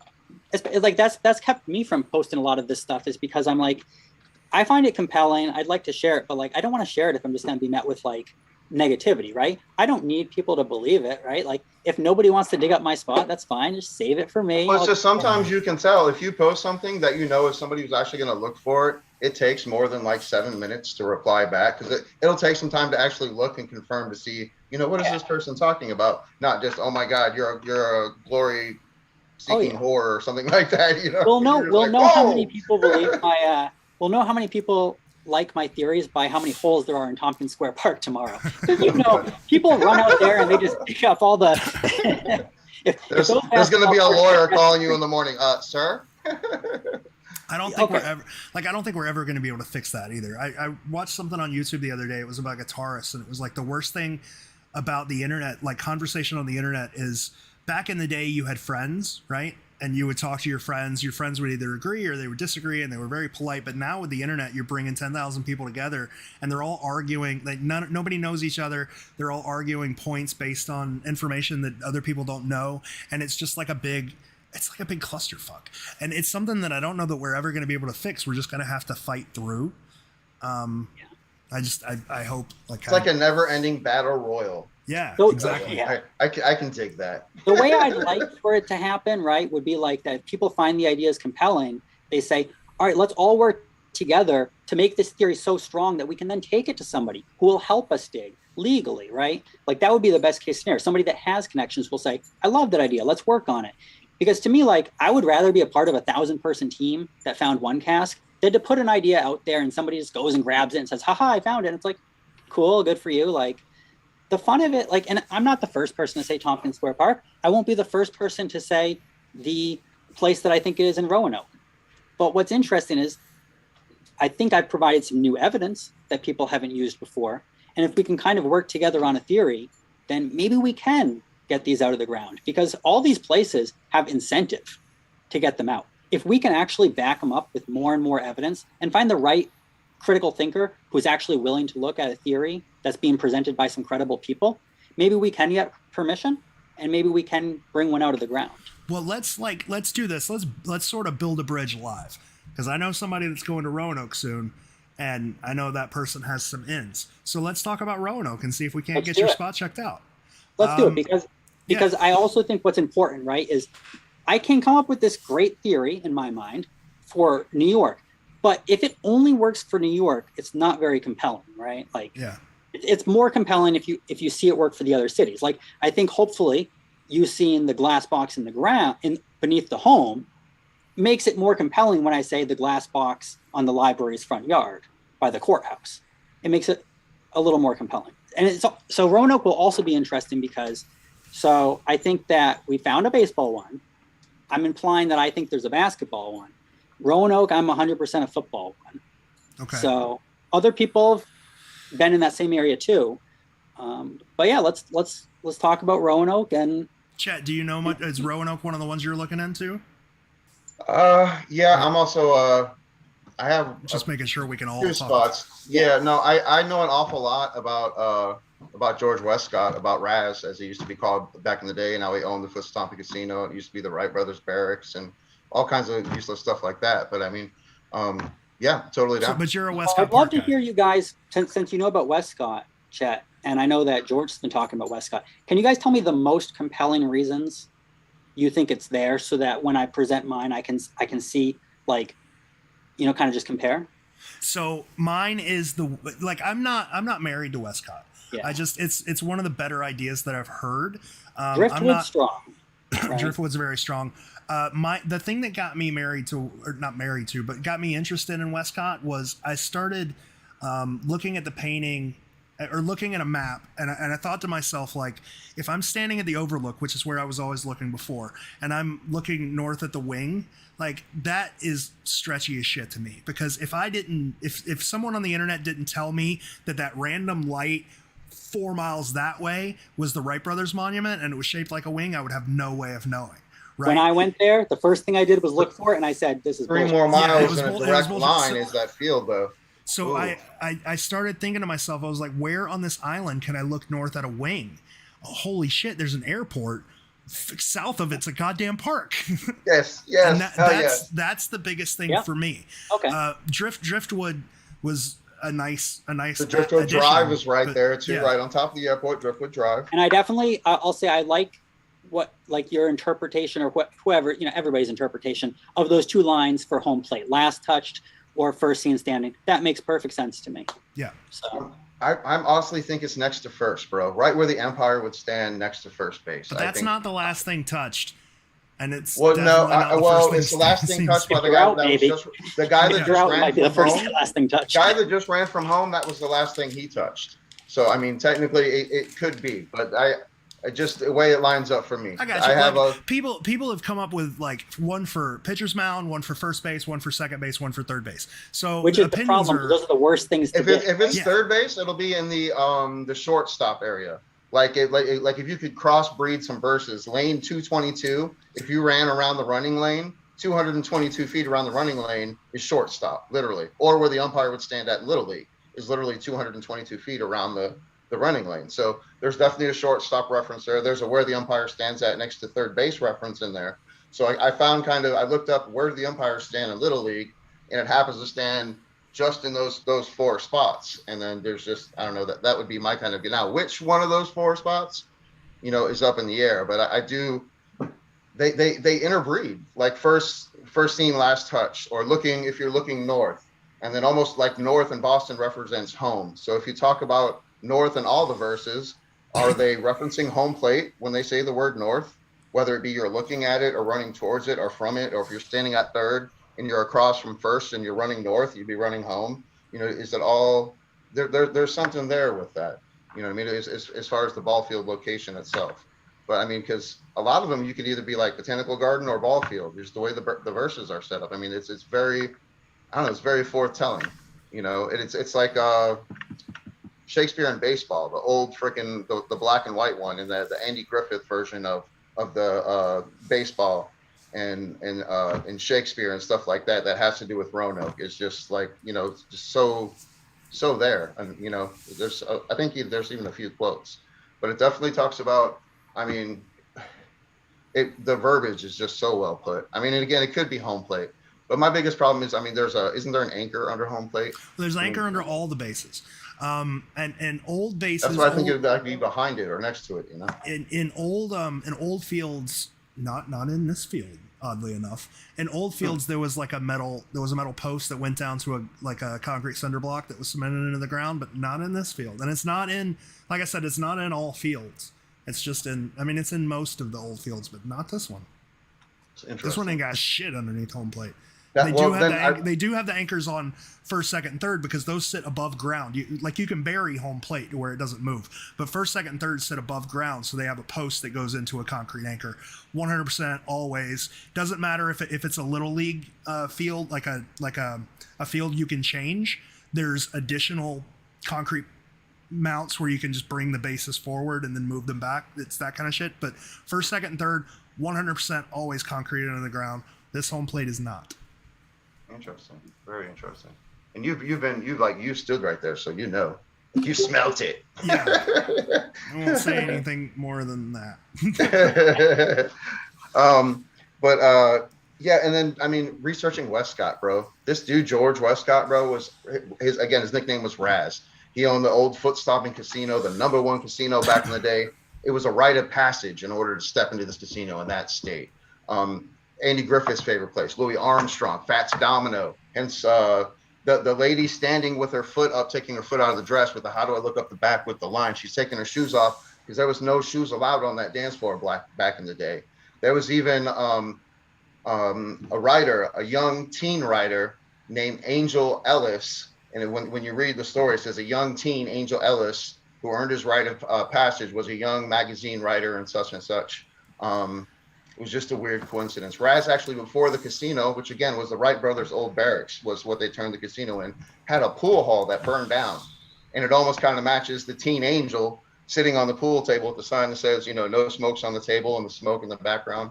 Another just kind of weird coincidence. You know what I mean? You can prove that's a coincidence because Ben was like, I just walked into a bar and asked if I could take a picture, and they said yes. Well, yeah, but I mean, just it didn't have to be exactly there. No one's gonna know. You know what I mean? That it's not exactly there, but it does kind of fall into the line of the story. But this is just about the guy. This is about Westcott. This is his real life. With that one, I'm very interested in that pool table because when I heard Ben say that too, I was surprised because I was seeing connections with the pool table to San Francisco. So it's definitely interesting. And I also feel like how much can he say, right? Like he's going to say as much as he wants, but he's under no obligation to tell us the whole truth about anything, especially if it's going to help us. But he's not contractually obligated to fuck all. Like he can say whatever. Yeah, but also, he wants. But he was friends with Byron, right? Yeah. So he's not going to fuck Byron over by giving us something. But he knows that what John says, right? And John says a lot more than what Ben says. Like Ben has never deviated, and all of his stories back up the fact that Byron just let him do whatever the hell he wanted. Yeah, and I think that's. Sometimes he gave him very specific stuff, though. He has said that. But I mean, people have been very direct and asked Ben, like, "Do your pictures have anything to do with the puzzle?" And he's like, "No, not at all." But they could, and he doesn't know it.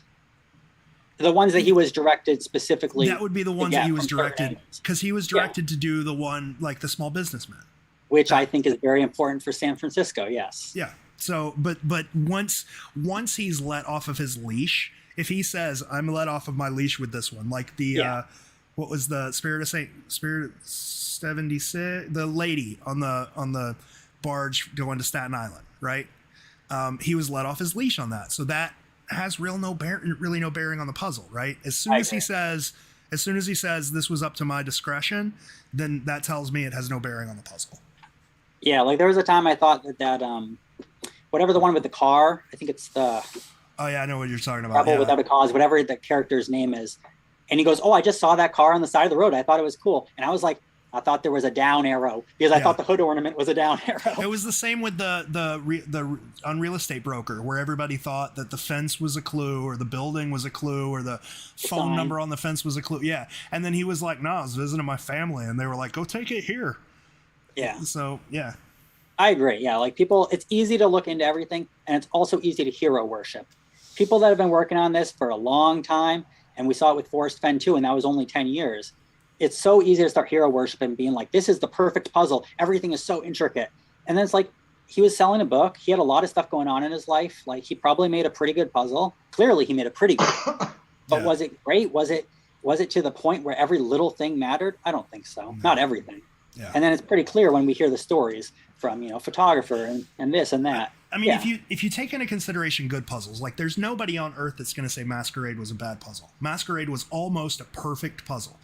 And Kit Williams locked himself for its time, right? For its time, it was the best you could do. But you cannot like the method. It's okay to not. Yeah, like the method sucks, but it was buttoned up, right? It had a clear and direct answer. It was hard as shit. Kit Williams locked himself inside of his studio for like 3 years to make that. You know, to create the formula took a year alone. Like Byron doesn't have that kind of time. He can't lock himself away and focus on one puzzle. And I mean, Masquerade's tiny compared to The Secret. There's nothing to it. The Secret's almost 300 pages. It's 12 times bigger just by virtue of there being 12 prizes. Yeah. So I don't think Byron would have the time or the energy to create something as complicated as Masquerade on such a scale as The Secret. I agree. Yeah, I think that it's possible we're missing things, but it's very easy to say every single word matters. And I was there at a point. There was a point when I thought every little single word mattered. And I sort of backed off from that a little bit. I said, okay, let me listen to the evidence, which is everything Ben says is evidence. Everything John says is evidence, you know, and they're welcome to lie. But like you said, why would they, right? Like, why would Ben lie? He doesn't have any reason to, other than to protect the puzzle. I think it's pretty easy to figure out just because we know so much about the puzzle that they don't know we know. It's pretty easy to know when they're lying. Yeah. Right? Like when Boston was found and I sent that email and John's like, I don't think there's a puzzle or a cask in Boston. You know right away he's lying, right? Because you know enough to know there is. So anyway, let's get to Roanoke. Let's get to Roanoke. All right. So I've heard, I think, all the evidence for Westcott, and I like some of it, right? Like, I really like your evidence, your interpretation of that last verse being home plate, like, or last scene standing. That's perfect. There's definitely a clear baseball on him, whether it's something else or a baseball. I just think it's a baseball too, because my spot's at the football field, which was shared with a baseball field. There was a baseball field there.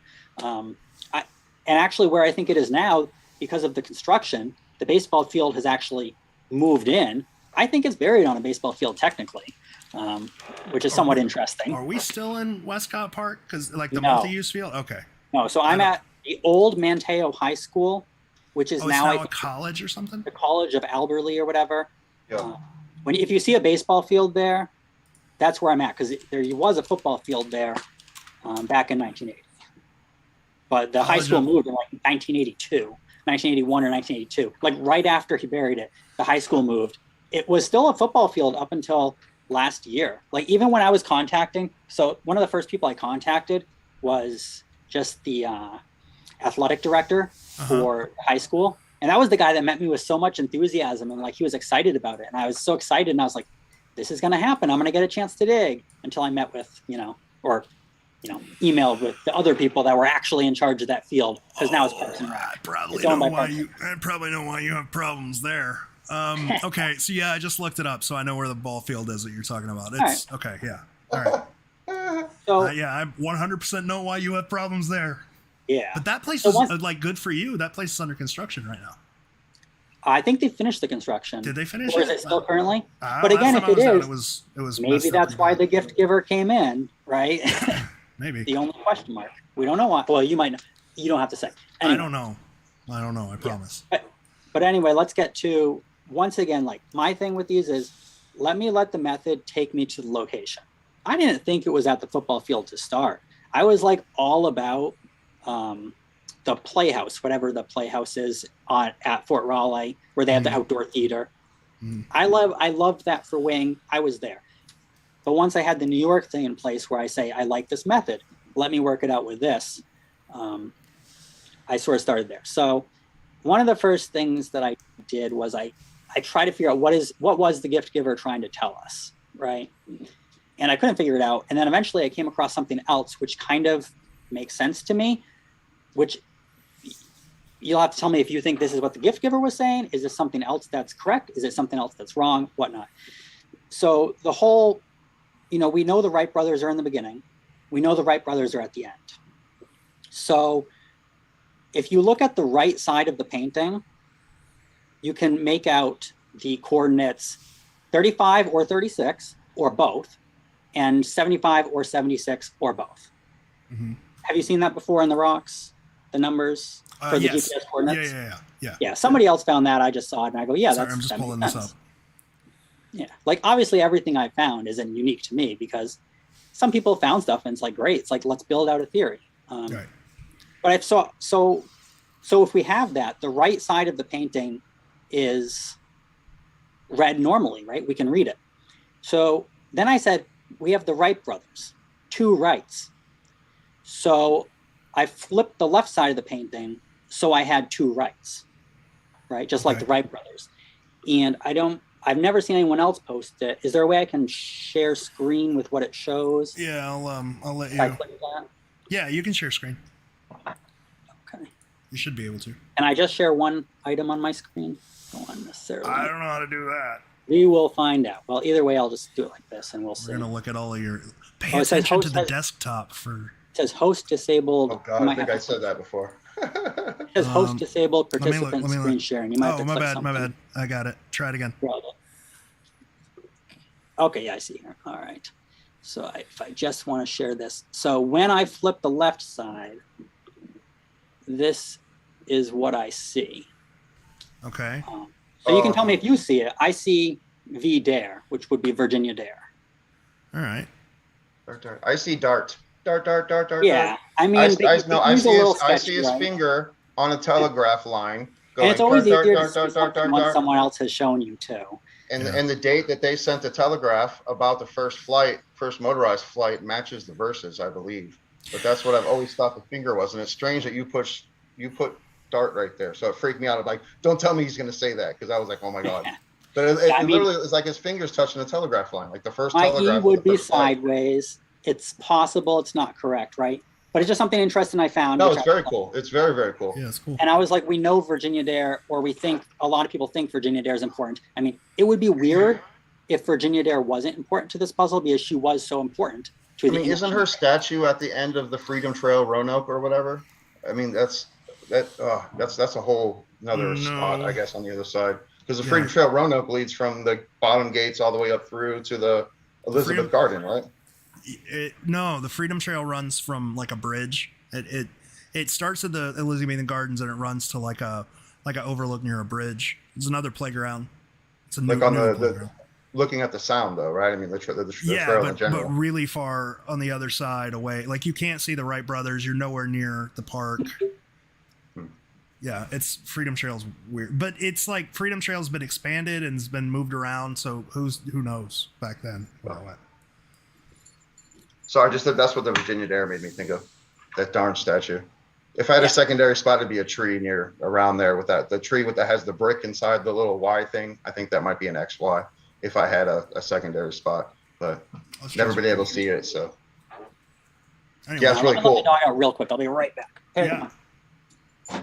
I did have a strange theory about because how it kind of matches the fairy leg and how that tree has like the brick that's inside of it and it grows around. Yeah. Like and you could use it's almost set up to where you could use that bathroom right there with the red roof as a stone match, which sounds crazy, but I think that bathroom's been there forever. I think it was a work shed before or something like that. I'm not sure. Chet, can I ask a question? Am I crazy? Yes. No. Well, now I can ask Chet and Sean. We've been going long, and I'm going to go use the restroom. So you guys are now the new. Yeah, if you would like, or you can just be the host of the secret podcast for a second. And Chet can monologue. I'm gonna pee real quick. Yeah, Chet, we'll just run long because screw it. Chet, you can. It's now your show. Feel free. Have fun. Okay. Entertain people, Chet. Hi, everybody. Well, apparently, I'm left in charge. And I'm right now, if you didn't know it, this is not really my garage. This is George's garage. So what I'm going to do, he doesn't know it, while he's in the bathroom, I'm going to open this here garage door, and I'm going for a ride in the whip. Hang on. Let me figure out where the button is.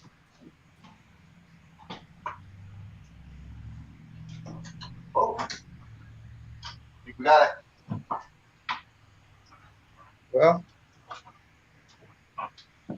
see if I can transfer this over to my phone. You guys want to go for a ride or rock? We'll rock out to the radio, ride and rock. There's his car right there. Told you I've been secretly in his garage. It is a secret podcast, so just don't tell him. He hasn't found out yet. Although once he notices all his chicken wings leftovers from Hooters is gone, I think he's gonna freak out. All right. I need keys. Let me see if I can find it.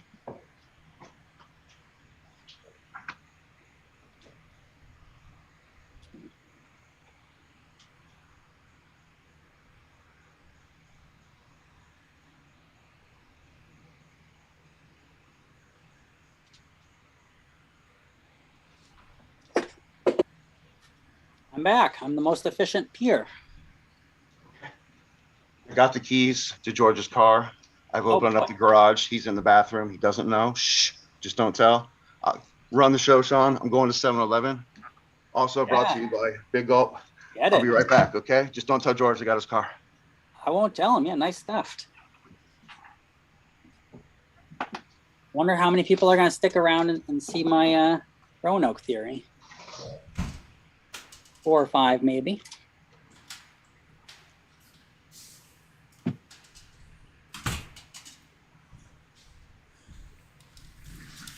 I left this show up to Chet, and he left too. What the fuck? He told me I can't tell you where he's going. Oh, that sucks. I came back right when he bolted. He's probably going to get weed. He may have been. He said he was going back behind a 7-Eleven, so maybe. You said entertain everybody, so that's the best I got. Sorry about your car, bud. Chet, did you do a dance? Is that what you did? did? Is that a Dunder Mifflin shirt? I fucking love your shirt. At the office? Yeah, well, I mean, I was in the office, so, I mean, what better thing to wear? That's clutch. I love it. We're just making Chet, stand in his garage. This, sucks for him right now. This is actually, it's not too bad. I should have opened the door a long time ago. So much better. I can hear the fireworks and the American Pickers or something. I feel like I have to make Chet an offer for something. Yeah. So don't make me start doing sponsorship. That used to be my best part. My favorite part about being on the mic was sponsoring all the bartenders and food specials, and make sure you tip your partner. Just all the. I miss it so much, man. But getting older to do that to you. Anyhow, sorry. Yeah. All right, no worries. So we dive back into. But George, again, sorry about the car, but it's around the block. I'll bring it back. Don't worry. What? He stole your car. Stole my car? Yeah. Keep it. As soon as you left the room, I let everybody know that I was actually in your garage. So I opened the garage. I opened the garage door and I showed him the back of your car that was right there, and I pulled away in it. So no more arguing with Chet. You heard all of his theories. Chet knows where I live now. No, you would have been TP'd a long time ago. Just got plenty of trees for that. Me too. So anyway, Roanoke. So your field, the field at the college, that was dug up. The whole thing? Home plate was at least. Yeah, I mean, I wasn't that at the wasn't baseball me. field. Yeah. That wasn't me, but it was. I mean, my solution is 100% a football solution, but it just happens that there was a baseball field there too. Like middle of 50-yard line kind of solution. Middle of the goal line is my solution. Gotcha. Obviously, I like the word goal, as you can tell. Oh yeah, from the okay. That would make sense. So that was actually what led me to investigate that area in the first place. So I started with this kind of theory that maybe if I can just get that key word in the poem tied into a spot using the back of the book, maybe it will help with, build out a solution from there. So there's this one compelling, and it might be too specific. You might not like it because it's too specific, but I'll share my screen on this quote from the book where it says, likewise, a field goal attempt bouncing off both uprights and uprights will be important to my solution, because I think he's trying to play on words with the Wright brothers. I think there's 2 Wrights to the painting. I think he talks about the Wright brothers in the beginning. He talks about them in the end. And so I think that the uprights are ultimately going to be important. Yeah. So likewise, a field goal attempt bouncing off both uprights and the crossbar before dropping down the wrong side, which would be a missed field goal, right? It's coming back on the side of the field. And then it says, and a puck coming to rest right on the goal line. So if we read those lines together, you could sort of imagine a field goal where it bounces off, clangs off all 3, and somehow comes back to rest on the goal line. Right. So that would be my spot, center of the goal line. And that's just based on mostly on that verse. But let's build it out, right? Let's see if it actually is viable beyond just attaching ourselves to one line in the back of the book, which some people do, and I don't think is too helpful, right? Well, I think, just to interrupt, I think your interpretation of that line helps Westcott Park people too. Like, it narrows down first, second, third, pitcher's mound kind of thing, because what is your goal, right? Ignoring by dauntless and conquerable determination. The line is specifically pointing out your goal, and if you're on a baseball field, your goal is to get a home run. Your goal is home plate. Yeah, absolutely. So when we look at the painting, right, there has to be something there to tell us it's football. Yeah. or else, but it can be something like, if we look in Boston, nobody really thought that was home plate, as far as I'm aware, until we were told it was home plate, right? It was just kind of like a five-sided kind of shape, right? How do people feel about it? Maybe you can say. Well, I think somebody just asked a question in the comments that would be good for you. Is that the shape, the gesture the Scarecrow's making? Did you say something about a missed field goal? Because is that the missed field goal? Yeah, so that would come. Yeah, exactly. My whole thing is, I think he's making a play on words using the uprights and a missed field goal. And so that's exactly what I think is happening in the image. And let's see if I can pull up. That is what a missed field goal looks like. Okay. And so I think the window behind it is the goalposts. And I think that what is right there, that shadowy thing, I think it's a football. I see a football there. Let me see if I can pull up my image and share it. Maybe I have the wrong kind of empire. Yeah, right? So that's the sign for missed field goal and for safe. Yeah. So that's sort of what I have there. So there's two things that like the cross part could be. It could be because of the crossbar, or it could be, if you actually look at the other side, it looks like there's a D. So it could be a TD for touchdown. Yeah. But I just sort of have it on here as, this guy kind of looks like a football player. The guy himself, right? It looks like a guy saying field goal is no good, sort of by a goalpost. And then I think this shadow is good enough for a football. It's not perfect, but neither was home plate in Boston. And then I think that the baseball really is just the baseball, because the baseball field was shared with the football field. All right. So what was it? What was it primarily? Was it primarily, because there's always a primary field? Was it primarily? It's generally primarily a baseball field. It was a football field. It had. I believe back in the day it had both uprights. They eventually only had one uprights once they did construction. But it was a football field that had like an infield diamond that kind of, Gotcha. Played. So they basically you drew a baseball field around the football field. Yeah, like I have some. I could pull it up too. I have like the image of what it used to look like versus what am I doing? Versus what it looks like now, and I can put that up too. Do you know how long the skate park has been there? Not since 1980. Because I have it here. Okay, so I don't know how big this is on your screens, but so the bottom one is, I'm not actually even sure if that's what it looks like. Yeah. Yeah, I'm looking at it right now. It's the same. The bottom one is what it looks like now. So you can see how the infield's moved once they built that road. The infield's moved closer and closer to the Highway 64. So where my spot is now is like maybe like 20 feet behind second base, because that's where the center of the goal line used to be when it was a football field. And you can pull up like historic aerials and you can see like it was a football field. Yeah, right? I'm going back to 93 and all I see is the baseball field. When was it changed over to when was the first? This is 1982 in this historic aerial right here. I mean, I can see the markings for a football field in 1993. Like, let me just pull this over for viewers. You won't be able to see it. Like, you can see the markings here for a football field, but it's built over the top of a baseball field in 93.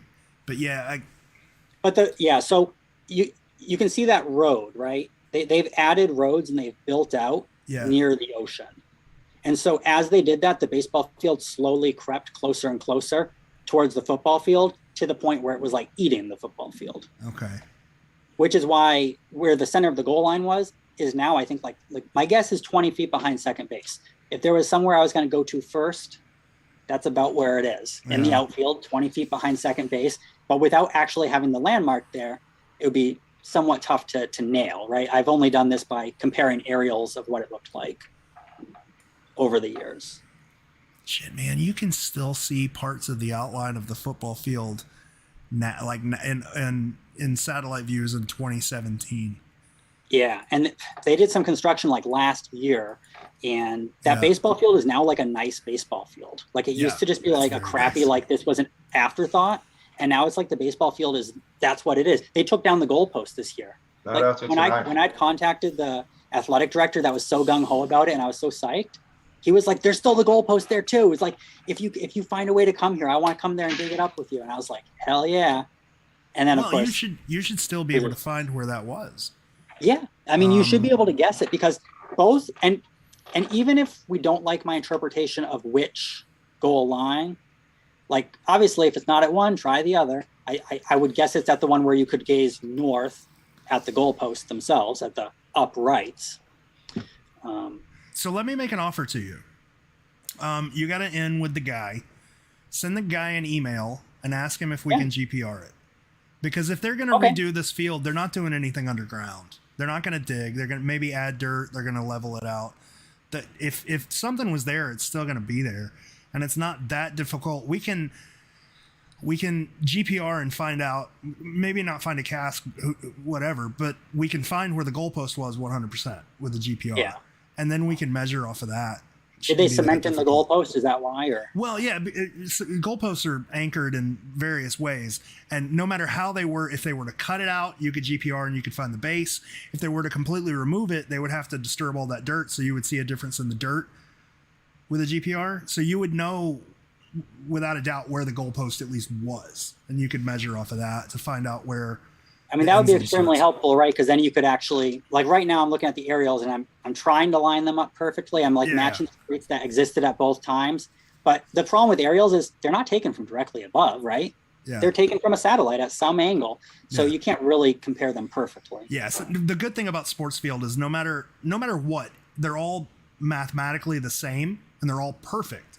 So if you can find one anchor point, like if you can find with a GPR where that goalpost was, you can measure off of it and figure out where everything in the whole field was. So that's not hard at all.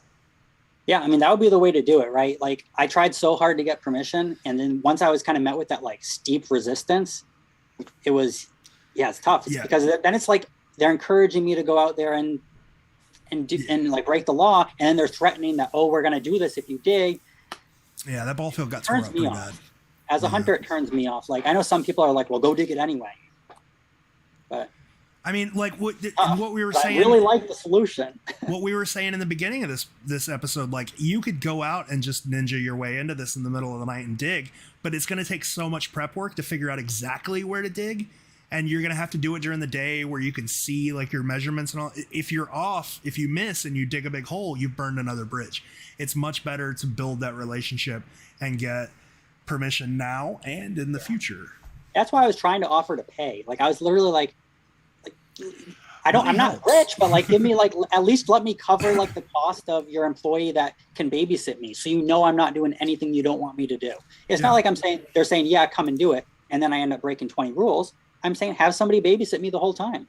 Yeah, and I'll pay for that person. Money helps.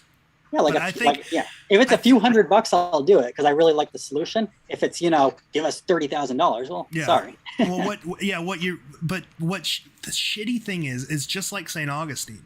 Like St. Augustine and Roanoke are two cities that would benefit so much from the secret if it weren't for people coming in creating headaches for everybody. And as soon as all of those headaches started, they were like, fuck, it's not worth it. So they're just shut down. But GPR is non-invasive. People generally don't care. Like even if people say no, you can't GPR. Like they really can't say that because it's not against the law and it's a public park. You can do that shit.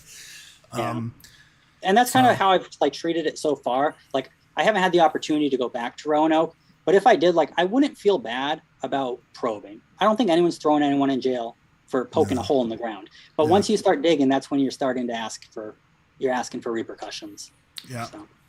But let's dive into it a little more though, and let's obviously like the visuals are there, the metaphor's there. I like the TD, upright, the mist.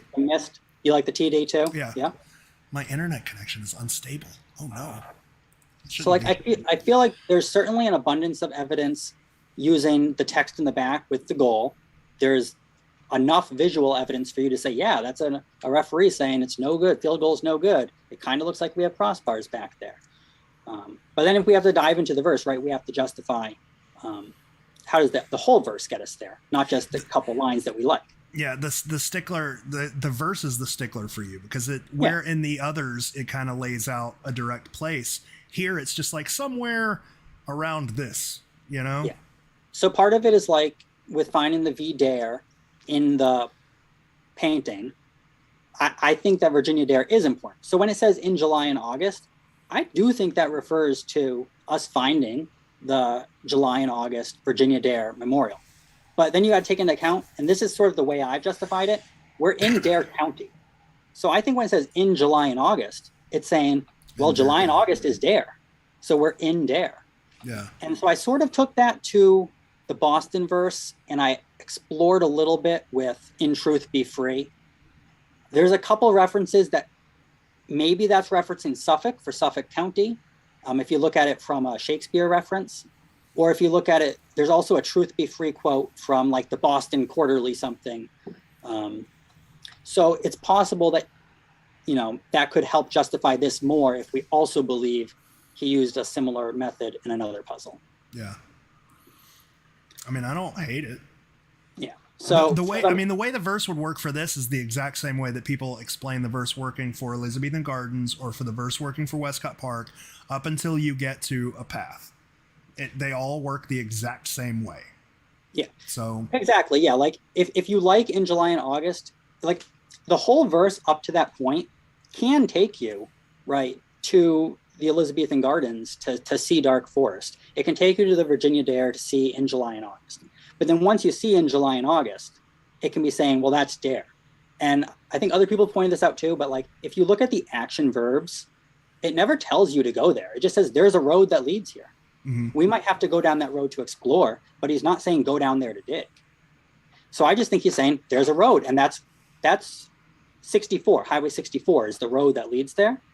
And that's right next to our field, right? It's not like we're taking a detour like you have to. So obviously with Westcott Field, people we literally have driftwood. It's a 1-for-1, right?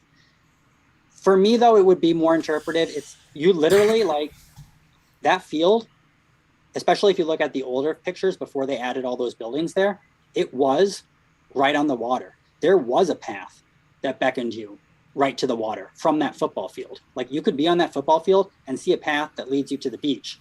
And if you're talking the beach, that can be your mica and driftwood. All right. So I didn't see the path. I'll have to go back and look. You'll have to go back and look. Yeah. It kind of like you're right. I see it there. now. Yep. I see it. Okay. It's still there in 93. I see what exactly, because it leads to like a set of boat docks. All right. Speaking of be free, I'll be right back. Okay. Now he has to use the bathroom. That's exactly it. You should have went before we left the house. We're probably going to have to wrap up soon because we're like 20 minutes over now. Okay, let me sum this up. I feel like it's like making up for the last couple of Sunday Fun Days where I was just like, screw you guys, I'm going home. So then we get to under that, which may be last touched, right? So obviously the goal line is where you can be last touched in football, right? Especially if you're talking like touch football, which there's specifically a reference in the book to touch football. Let's see, I'll just share it real quick. It's not even showing it to me as an option, I don't think. Why not?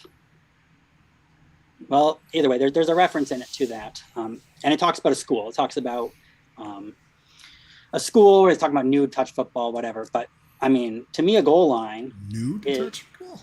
Nice. Yeah. This was a spicy school. Yeah.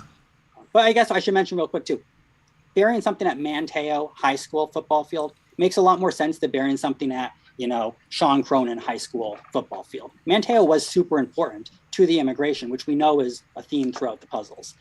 So it's not crazy that would be like the name of a place that he would choose to bury it. So I have under that, which may be last touched, being the goal line, and then or first seen standing. And so for me, this goes back to the Wright brothers. When you're in North Carolina and you hear the word first, the first thing, especially talking about the Wright brothers, first in flight, right? First in flight's what everyone talks about. It's on the license plates. It's just what it is. Yeah. So if we're on the goal line, because the last line took us to the goal line, under that which may be last touched, and then we have that word or, which is kind of used in an interesting way, right? If I think in the New York version, it's referencing Samuel Gompers, it's not crazy for it to be referencing the Wright brothers here. So when I see or first seen standing, well, what are we seeing? If we're standing on the goal line, we're seeing the uprights. And so when I see first uprights, I mean, the rights went up when they flew, and they were the first to do it. So or first seen standing to me is a reference to the first flight And that's why we have that literal quote from the Wright Brothers Memorial coming in at the end, which again talks about inconquerable. Inconquerable, like we missed the field goal, if we're going with the field goal metaphor. So, or first seen standing means we're looking at that. And then the line that is a big killer for a lot of people, right? You get to look north at the wing. So if we're at the football field, what is the wing? And that's another one where I went to the book and I said, well, where does it reference wing? And it references Arthur Wing Pinero, which is interesting because that's an English playwright. English, obviously being important to our puzzle, and play right. I mean, we're looking at an upright on a field where you play football. To me, it could just it made me think of kicker or wide receiver. Yeah, and we do I have. thought we were going to go. You know what this dude was? The gift giver did say one hand is receiving, right? The gift giver said one hand is receiving, so it makes sense to receive a football. In the first verse, I mean, it starts with pass to friends of octave. Pass is a football term, or can be a football term as well as other terms. But yeah, so look north at the wing to me is referencing Arthur Wing Pinero, who was a playwright. And I think we're looking at the uprights in front of us. And I think through metaphor, he's allowing us to witness the first flight. Or, I mean, because Octave made the hot air balloon, right? Did he play any sports? Does anybody know? Was he a cricket guy or the guy Octave, who the Wright brothers were involved with, who they wrote back and forth with about? I think he was one of the first inventors of the hot air balloon or whatever. Did he like any sports? Do you know? I mean, was it maybe whatever, you know, if he was playing something with a partner, what sport would it be? Was it, you know what I mean? It just pops in my head. I'm just curious. That's the shitty thing about asking like me these questions, because I've never cared. Like the way I view the puzzle, like I don't care what Octave did. So like, he created he's like the first flight and everything like that, you know, and he was in touch with the Wright brothers when they were making their stuff. So I care in general what he did, but not like specifically. So, and I'm not saying it's not important. I'm just saying when people reach out to me and they're like, remember when this guy did this? I'm like, I have no idea. 'Cause that's not important to the way I view it. I don't know if he did. It's just, you know, I'd want to know what his favorite color was, what he ate for lunch. You know, it's just the kind of weirdo. Fun fact, whether it helps or not. Yeah. So what's interesting here is we have, say you're Byron, you're going to the island, you want to tie in English immigration, you want to tie in the Wright brothers, and you're trying to find the best place to bury a cask. To me, the place he chose is perfect. There's evidence that, like I know Chet likes to get into the little details, there's evidence that the Wright brothers traveled right through that marina there. Like that's how they accessed it from Mantea. And then there's evidence that the first colony was like right there as well. Like they weren't only in Fort Raleigh, they were a little south of there as well. So to me, this spot, especially if he latched on to this uprights thing, like I think he did, it feels like a very good, viable spot where if we find out it was there, people aren't going to say, most people won't say like, oh, that's crazy. How could it have possibly been there? I mean, judging from Boston, they will, yes. Well, yeah, that's why I said most people, because I know some people. Yeah, there's that 10%. And we've been doing it so long, people have been doing it so long that they love their theories. They can't bear to not see them be right. Versus for me, it's like, I think it's at this football field, but like if you guys dig it up at Westcott, like that's super cool too. And that will influence like how I view the rest of the puzzles. I want to say, but just for clarity, like none of the Westcott stuff is mine. Like it's all somebody, just because like it's all somebody else's. Like I've literally been attached to this from like 4 different people. So well, that's why I say too. Stuff. Like I might be coming at here with at least evidence I haven't seen anyone present anywhere else, but I have seen like, you know, when I do a search for football, there have been a couple people that have brought up the football field. So it's going to be very hard at this point to have a completely unique solve. Yeah. But it's not going to be crazy for people to have completely unique evidence, for people to come up with new theories. And if we have enough of that evidence, maybe we can get permission to try to actually, you know, dig one up. Yeah.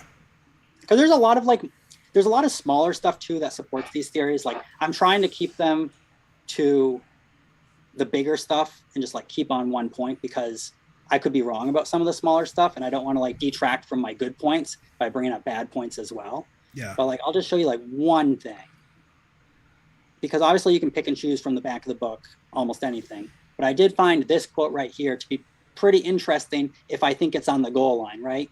To say what appears to be a post-Blitz neighborhood. we're talking about goalpost, blitzing in football.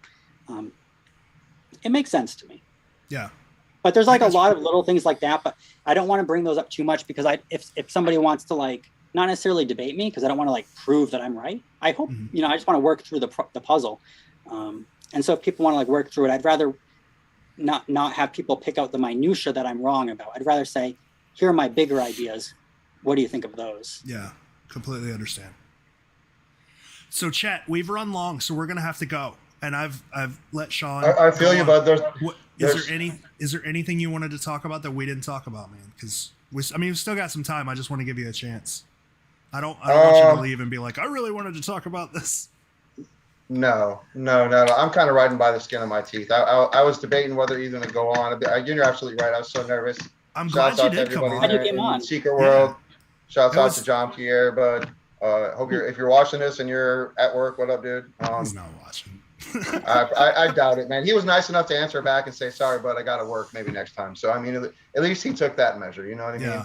Yeah. Shouts out to everybody else in Secret Land. I don't know. Everybody who I'm saying hello to, they know most of my weirdness. Well, so I'm just trying to spread the word. I'm glad you decided to come on because this was a good conversation all around. Heard. I appreciate that, man. Again, sorry I was so nervous. No, it's okay. I get it. And like, I know when you're in something like this, everybody comes off as combative, and I know I came across that way in the beginning, and I'm really sorry. I think my goal is to just like get information out in a way that everybody can understand, and I think what I was trying to do was get a specific answer from you that I just couldn't get it across, and that's why it sounded combative, and I'm sorry for that. I didn't mean to sound combative. No worse. And I'm sorry about your car around the block. You will have to go. That's okay. I hate it's Rachel's car, and I hate Rachel's car. All right, guys, I'm out of here, man. I went in the other room. I guess there's a Stranger Things marathon going on in my living room, so it's like, fun. Yeah, it's scary in there, bro. That's why when you said all conquering or something like that, I was like, not in my living room. It's safer in the garage. All right, well, fellas. All right, man. Well, have a good night, Sean. I'm gonna end the stream. Hang out for a second and Zoom for me. Yep. All right. Later, everybody. Have a good night. Good night, everybody. The stream is ended.